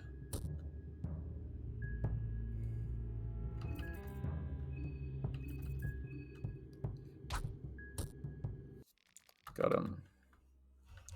Just gotta wait for the head to stop spinning.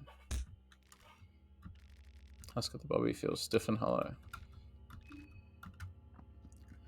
Many people that were just flat out killed, and whose stories we will never hear. That's the sad part.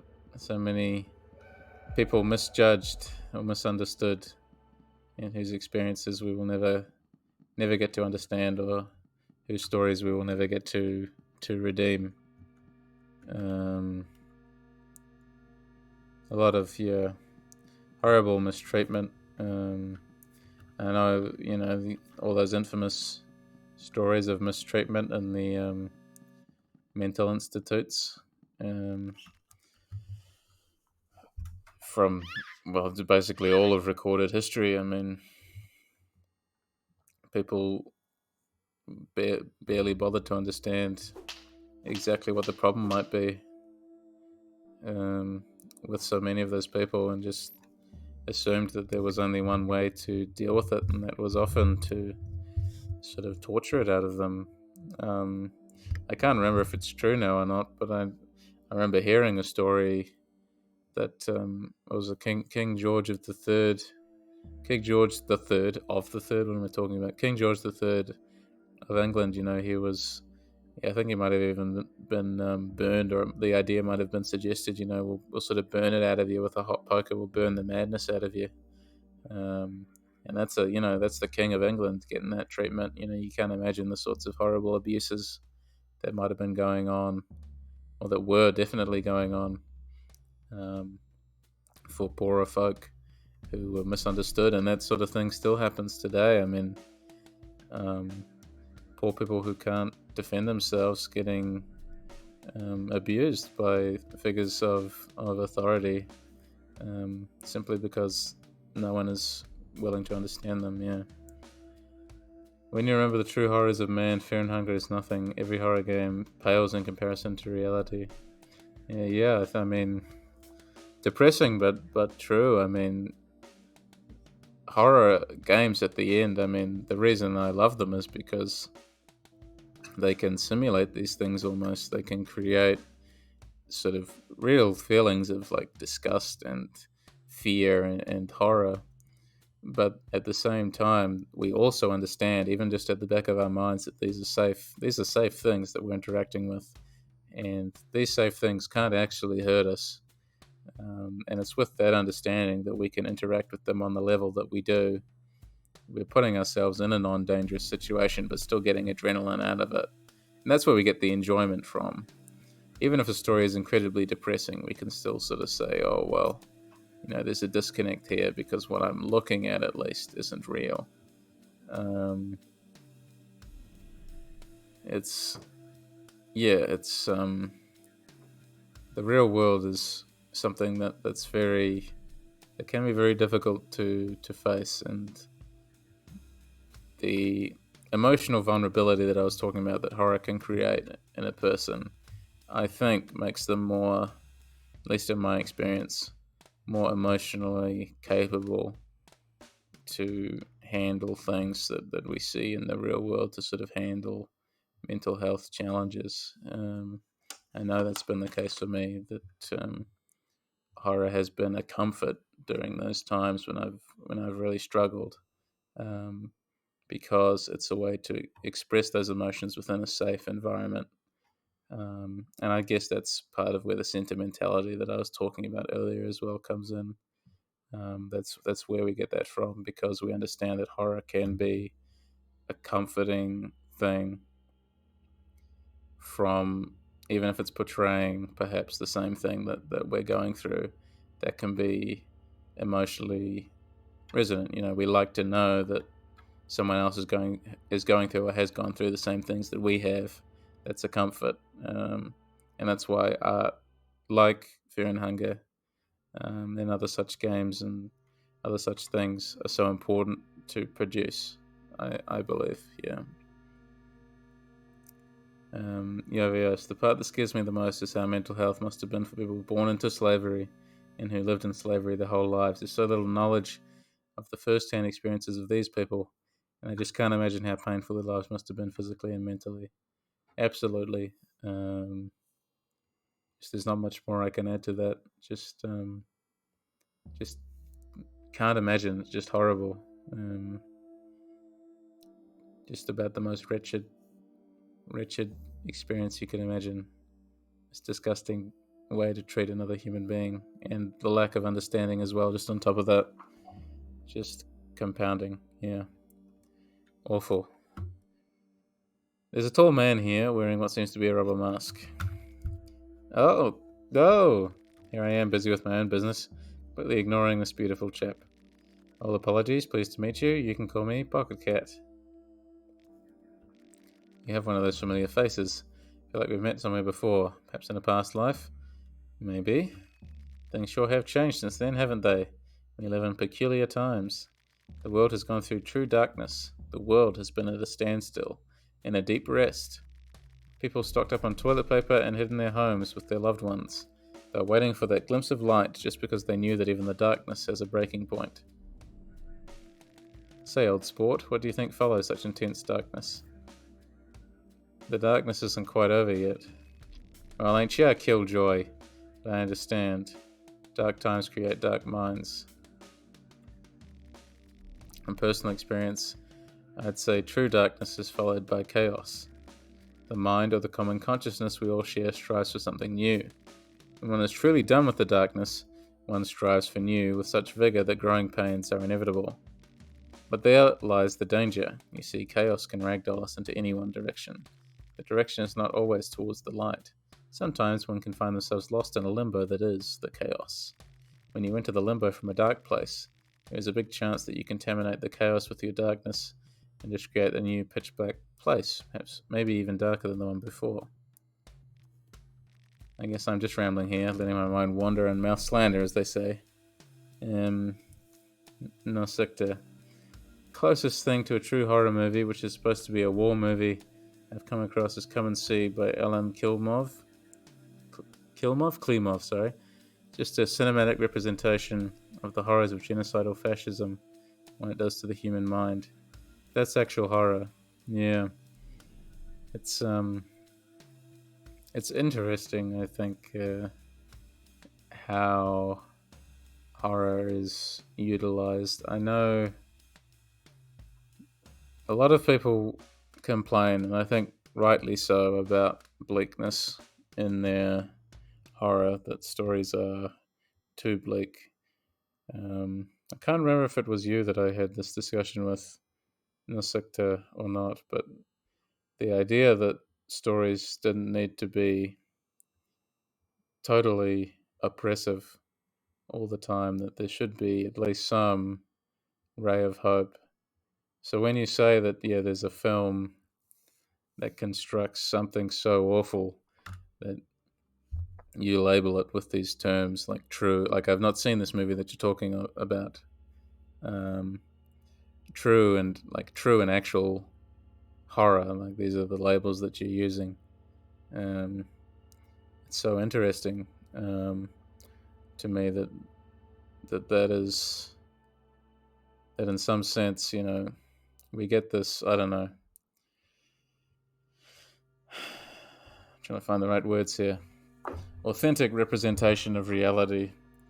We often see that within media as being bleakness, as being awful, and I think it is important to portray these horrible things that have happened to so many people.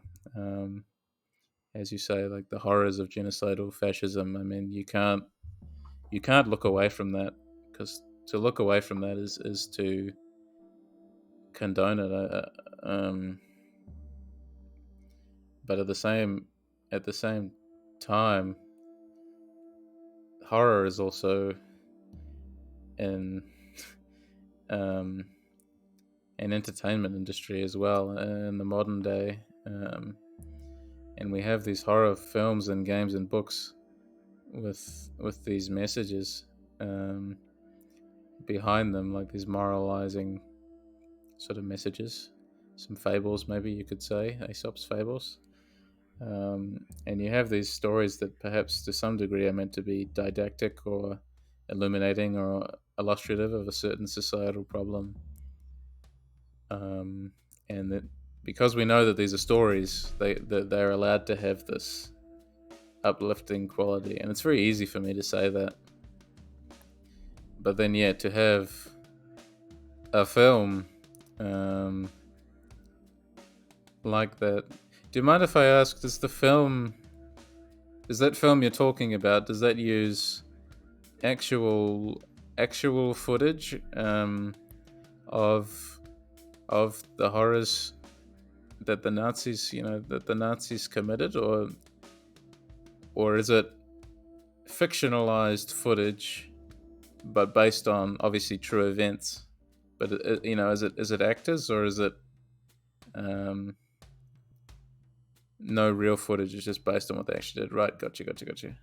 Yeah, because that sounds like such an interesting movie for how it presumably toes the line between reality and I guess the small amount of fiction that is allowed to creep into it, given that it has a director and a script and sets and all of these things, I presume. But besides that, live ammunition and shot over the actors' heads, yeah, like that's authentic. That's frightening. And I think when you reach a film like that, I mean, where's the disconnect even start? I mean, before I was talking about how horror can be safe, um, and we can understand that it's this thing that we can secure ourselves away from. Um, we can sort of, we're safe with the knowledge that, there's no guy wearing a cat mask, wandering around the streets, beating people to death. Um, there's none of that going on. At least I hope there's not. I haven't read the news today, but read the newspaper today. But when you watch a film like that, I think that's functionally to me sounds almost like a documentary. I think that's the kind of film where a level of bleakness is important and and I guess to an extent realistic, because I'm thinking of like, what is it, like the fucking Human Centipede 2.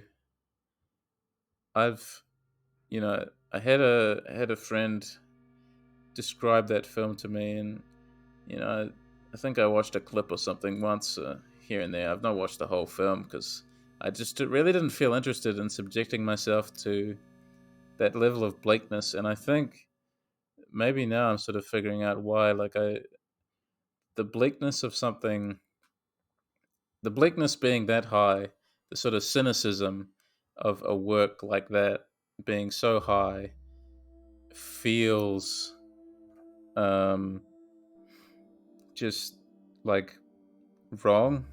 It feels wrong to create a fictional scenario somehow, or at least a scenario like that that's somehow so bleak and perverted in my eyes. And again, not that it's bad to make this film. I don't begrudge anyone who enjoys it. Just from a personal perspective, the reason I can't enjoy that level of bleakness is because it doesn't feel. It feels ludicrous to me. It feels like an absurd level of bleakness. These sorts of horror films with no reprieve and like nasty, horrible fucking deaths on the screen and horrible torture and all that kind of stuff. With no reprieve. It all feels very self indulgent. But then when you're making this film, where you say, yeah, an actor literally relived World War II, as you say, then I think a level of bleakness is, suffice it to say, like an appropriate response. But it's so, the line is so strange. It's so thin, I guess. Like, where does the line even get drawn? I don't know, between a work of horror that's too bleak and a work of horror that is important, that recognizes how much pain human beings, the capacity for pain that human beings can cause one another. And I mean, we can cause an incredible amount of joy as well. We can do amazing things for each other. We can lift each other up. Um, but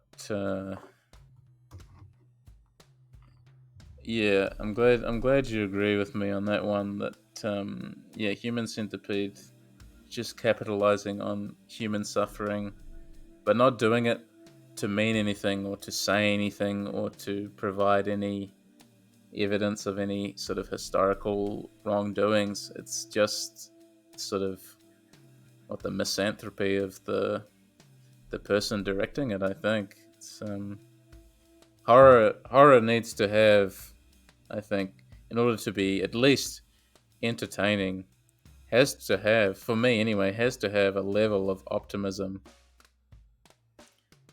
I think. And that level of optimism can be so slight, can be so small, but to have even just a moment of reprieve is really important. Um, Pain for pain's sake. Yeah, thank you. Yeah, pain for pain's sake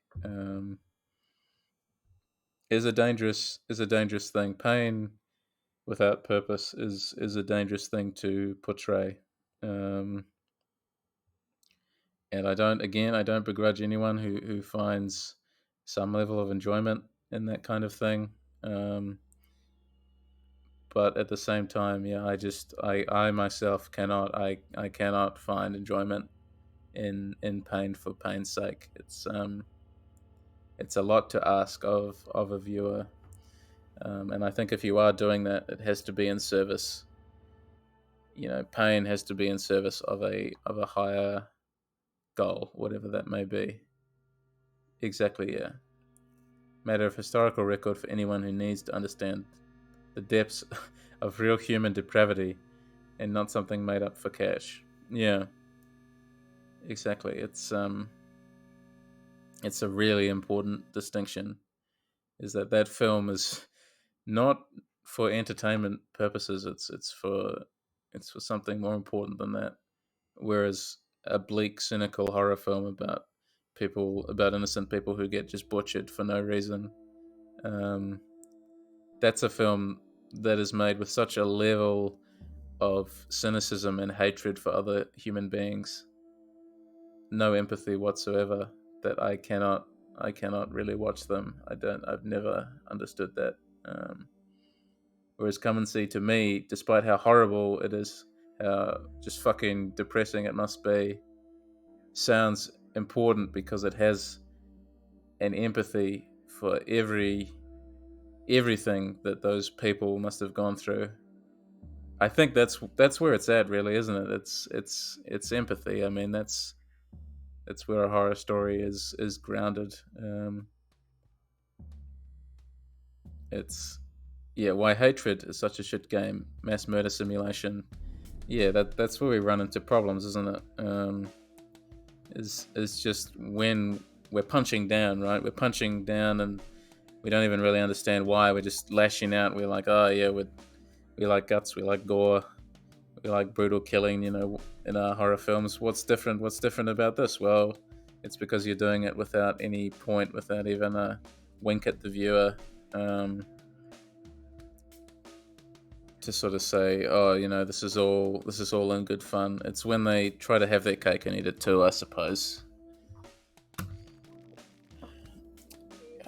When I get excited, I can go on and on and on, just like me. I didn't mean to take your time. From what I understand, you've got your hands full with the festival already, so I'll get straight to the point. I've not actually played Postal. Um, that was. I don't think that's my kind of game either, to be perfectly honest. Not only a wandering gentleman, but I'm also a head salesman of sorts with deep, deep pockets. What is a head salesman, you ask? Well, it is exactly what it sounds like. I'm willing to part from my valuable collection if the price is right, and the price is severed heads of those participating in the festival. Macabre, I know, but you get used to it. God knows I did. This is what I have to offer. It's quite a nice collection, even if I say so myself. I have no heads.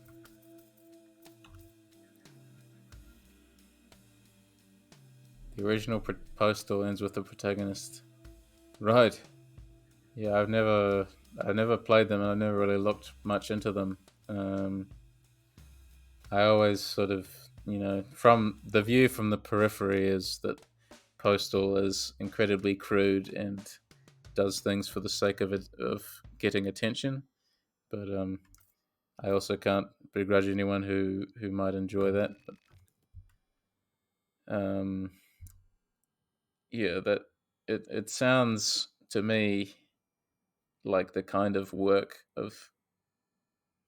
game that is happy to cash in on controversy and a little more. That's my view from the periphery. I've not played it, but um, to me, it seemed like all it was doing was punching down. But I suppose at least perhaps it's not overwhelmingly bleak. But that's the smallest possible point in its favor, from what I understand. The tower you're heading towards is to the east of here, just beyond the church's hidden passage. Let us meet again there. Perhaps I'll even have a special deal for you. My pockets are very deep, you see. Till that time, old sport, take care, take care. I think, yeah, there are just moments like that in a game that we can sort of be like, this is, or in any work, that sort of feels gross and exploitative, like it isn't being done with any, you know, higher purpose in mind, just shock value. I think I wrote an article on shock value. Was it it might have been a couple of years ago now, for my website. And violence is the easiest method with which to shock people. I've spoken about it a lot, but yeah, like Outlast, that's the game. That's a game that uses shock value from start to finish, particularly the second one.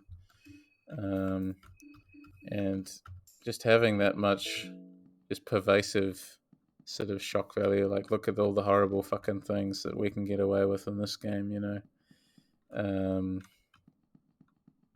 It just ends up making you feel dirty, but not in a good way. Second is my main frame of reference, which just seems like it's just happy to be dumb and violent because that's what it was trying to be with some commentary on society. Right. And I guess if it does have this higher purpose going on, theoretically, then perhaps that is the one I hear the most. Like everyone sort of looks back and is like, "Oh, Postal 2 was the good one" or something, as far as I understand. Can't say it was great, but it's not the worst, right? Yeah. It's just, I guess, it's pretty easy to sense. I like to think it's pretty easy to sense cynicism um, in a work, I think. And generally, I don't think viewers like it very much. Hello, nice to meet you. A crazed old hag. He's going to try and kill her.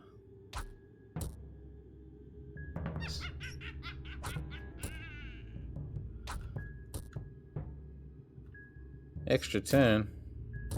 Oh, got infected.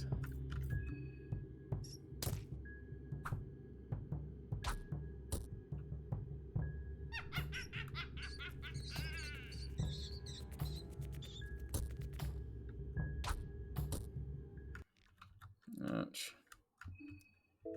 Not done so well. Monstrosity is down. You find nothing. Beat it. Even they realized it was too far. I think at least they had the decency to look back. Pre-Columbine, so they're trying to be edgy memesters, right?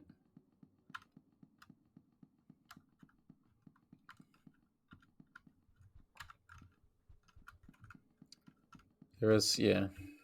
It's good.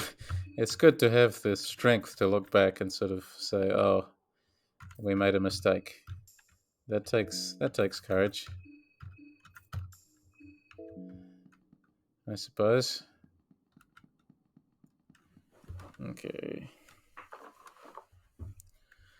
Play for another 10, 15 minutes, I think, and then I'll skedaddle for the day. I'm probably going to get killed. I'm not sure exactly if I want to run through with this save or not, because I did lose an arm to the woodsman, which means Levi can't even use his rifle, which is the thing I've been kind of relying on him for, I guess. Thorn ring, wet vial, shillings, an axe. The poignant rooftops of Prefab will rise before you. Where am I exactly? Sylvian Square. This is a pretty dangerous place to be. He is long gone. There are multiple pecking wounds across his body. Rotten meat, bottle of beer, mushroom stew, blue herb.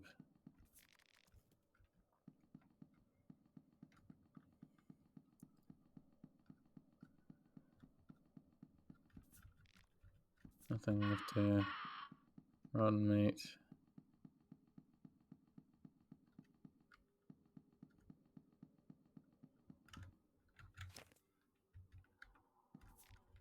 Lavender, shillings. Just worried the mob is going to spawn. And we got needles anyway. And we got a Silent Hill 1 reference. There's a person tightly wrapped in barbed wire. The barbed wire seems to be coated in some kind of murky liquid to take some of the wire.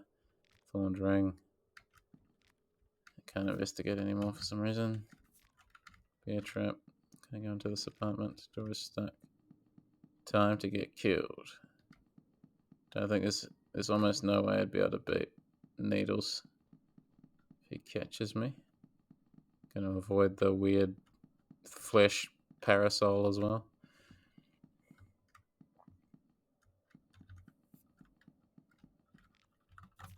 I don't know, it sort of feels clear to me that Fear and Hunger at least has a strong level of, for all the horrible things that go on, still has a strong level of empathy for human beings. I mean, humans in these games are so important. You're made to understand all these people from all these different walks of life, and you try and sort of save them. I mean, that's the ideal anyway, is to save them from all the horrible stuff that they can very easily get subjected to.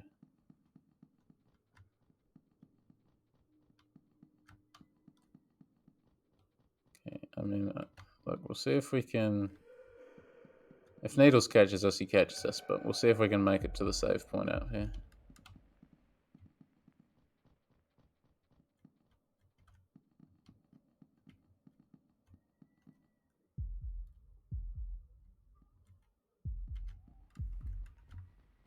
They don't like these hounds. Damn it. Run. Tries to escape. Unable to escape. Damn it.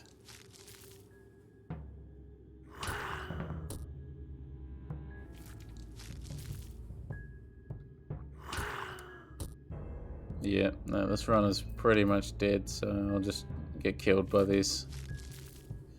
I can go back to my previous save, which was at the mayor's house. I'll get that done again. I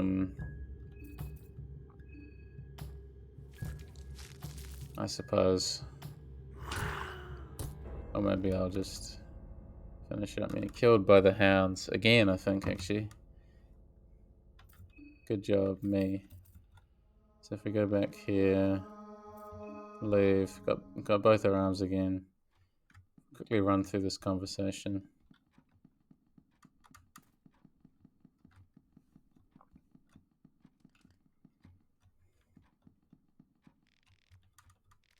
Just, hello, Mayor, sit down.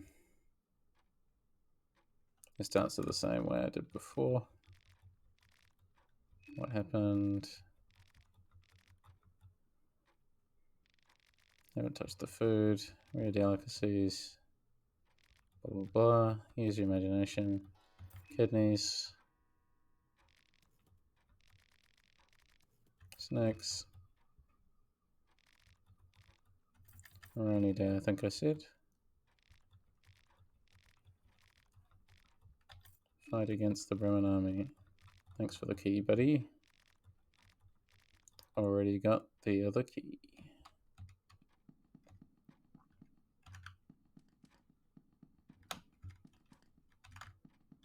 Okay.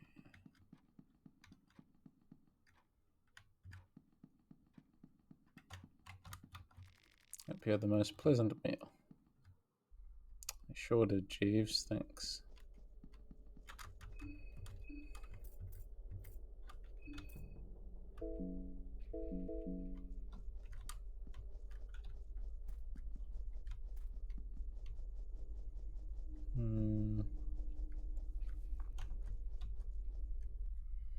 Let's see. Yeah, I guess we'll just run back through here again. Don't get stuck on the furniture, preferably. Move past the rifleman. Is this something? Yes. Of course it's something, it's the exit. Blue herb, meat pie.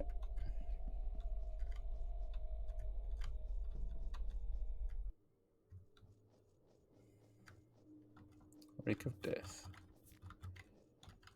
So, just get back to, I guess, the train, and maybe I'll save again. Do I have... I still got Ormers, but right, I don't have the God of Fear and Hunger, which is the one I wanted, but that's alright. Where did I pick that up again? From a bookshelf somewhere. Was it the... Maybe it was the Woodsman's bookshelf, actually. Might have been the one good thing I had going for me last time. Pigskin gas mask. Don't mind if I do. Sounds familiar. Equipment. Optimize. I'll optimize you as well, but give you back your wrench. Really need to use the stun ability she has a bit more.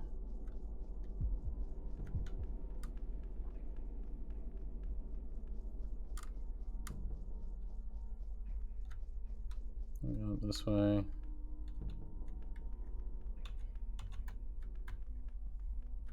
And I might stream again tomorrow, but I'm not sure if I'll stream Fear and Hunger. I sort of had it's tossing up between one of two games, but yeah, we'll see how I feel and if I even make it. But I would really like to stream a bit more tomorrow. And I'm also going to work on recording the rest of my script for my video tomorrow. So it's been a lot of delays.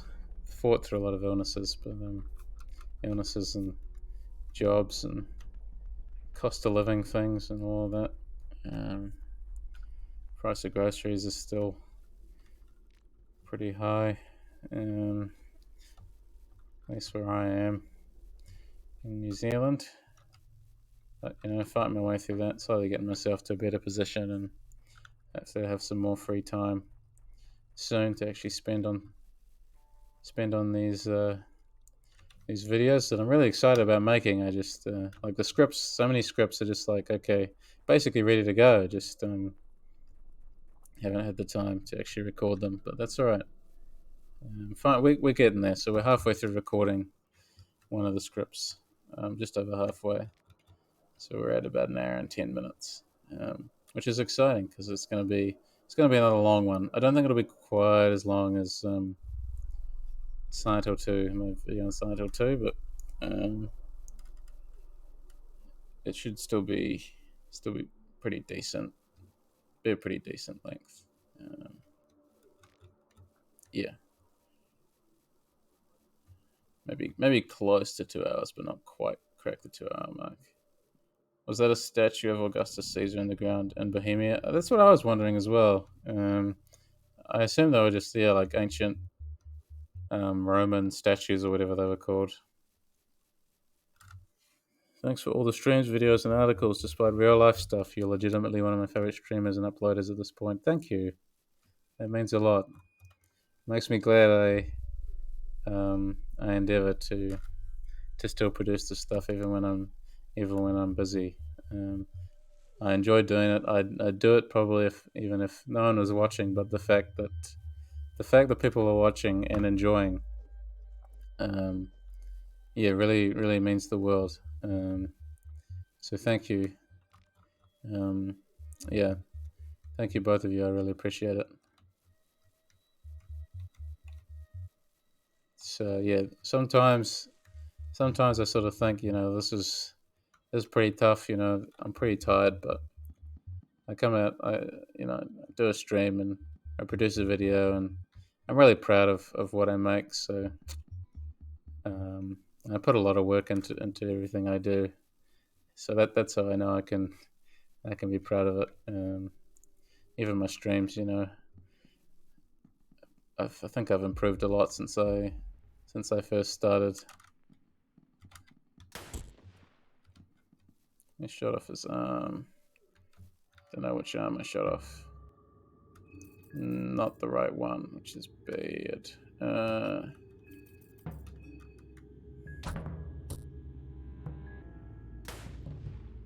It's alright. I got him this time.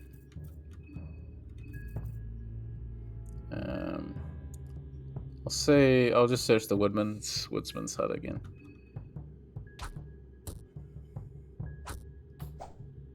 You missed. Cool. Out of ammo. What can I equip?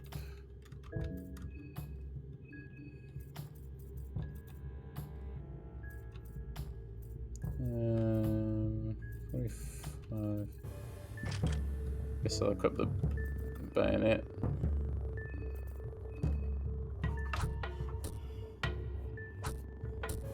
It's sort of, what was I saying? It's sort of funny to look back on I guess the very start of my streaming career, which was Silent Hill 4. Mira has gotten more realistic with the representation of the deck here. 100%. I think I said so before, but the production quality of your videos, particularly the Silent Hill video, blew me away. They do have a lot of skill at producing these things. Thank you. The one thing that I think I've finally learned how to do is actually balance my bloody audio and my music, which I know has been historically been a problem. But I think finally I was like, okay, I know I like the music of this game, but you got to turn it down, sort of thing. So I think finally we'll be there for future video essays. Um,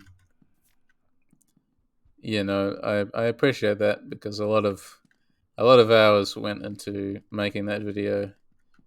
I was particularly proud of the captions. I'm glad people use the captions. I always use captions whenever I watch a YouTube video these days. So whenever someone doesn't have one, it's always very conspicuous to me. Sort of makes me, I don't know, makes me enjoy it slightly less somehow, even if it's a really good video. I just like the captions option, so I like to make sure that they're there for all my scripted videos. Obviously, it's a bit different for an unscripted 2-hour stream.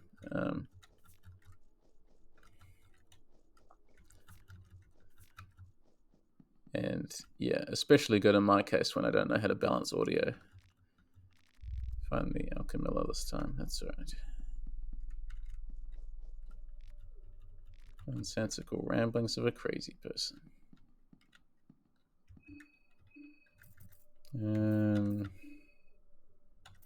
Here's my occult grimoire. So the top one, New Gods. Right, so that one would have been Olmer in the Perfection Circle. And I still don't have any chalk, which is okay. No, it's been a real challenge learning how to use video editing software and slowly going from videos which were basically just static slideshows with my sources popping up on the screen every now and then to like fully like actual videos, actual things that could be considered a video essay. I suppose the other ones were still video essays, but they've just felt less impressive somehow. But I guess I was helped by the incredible art of the pathologic community. Certainly helped. Some fantastic pieces in those early videos of mine that I was lucky enough to be able to get permission to use. What am I going to do now?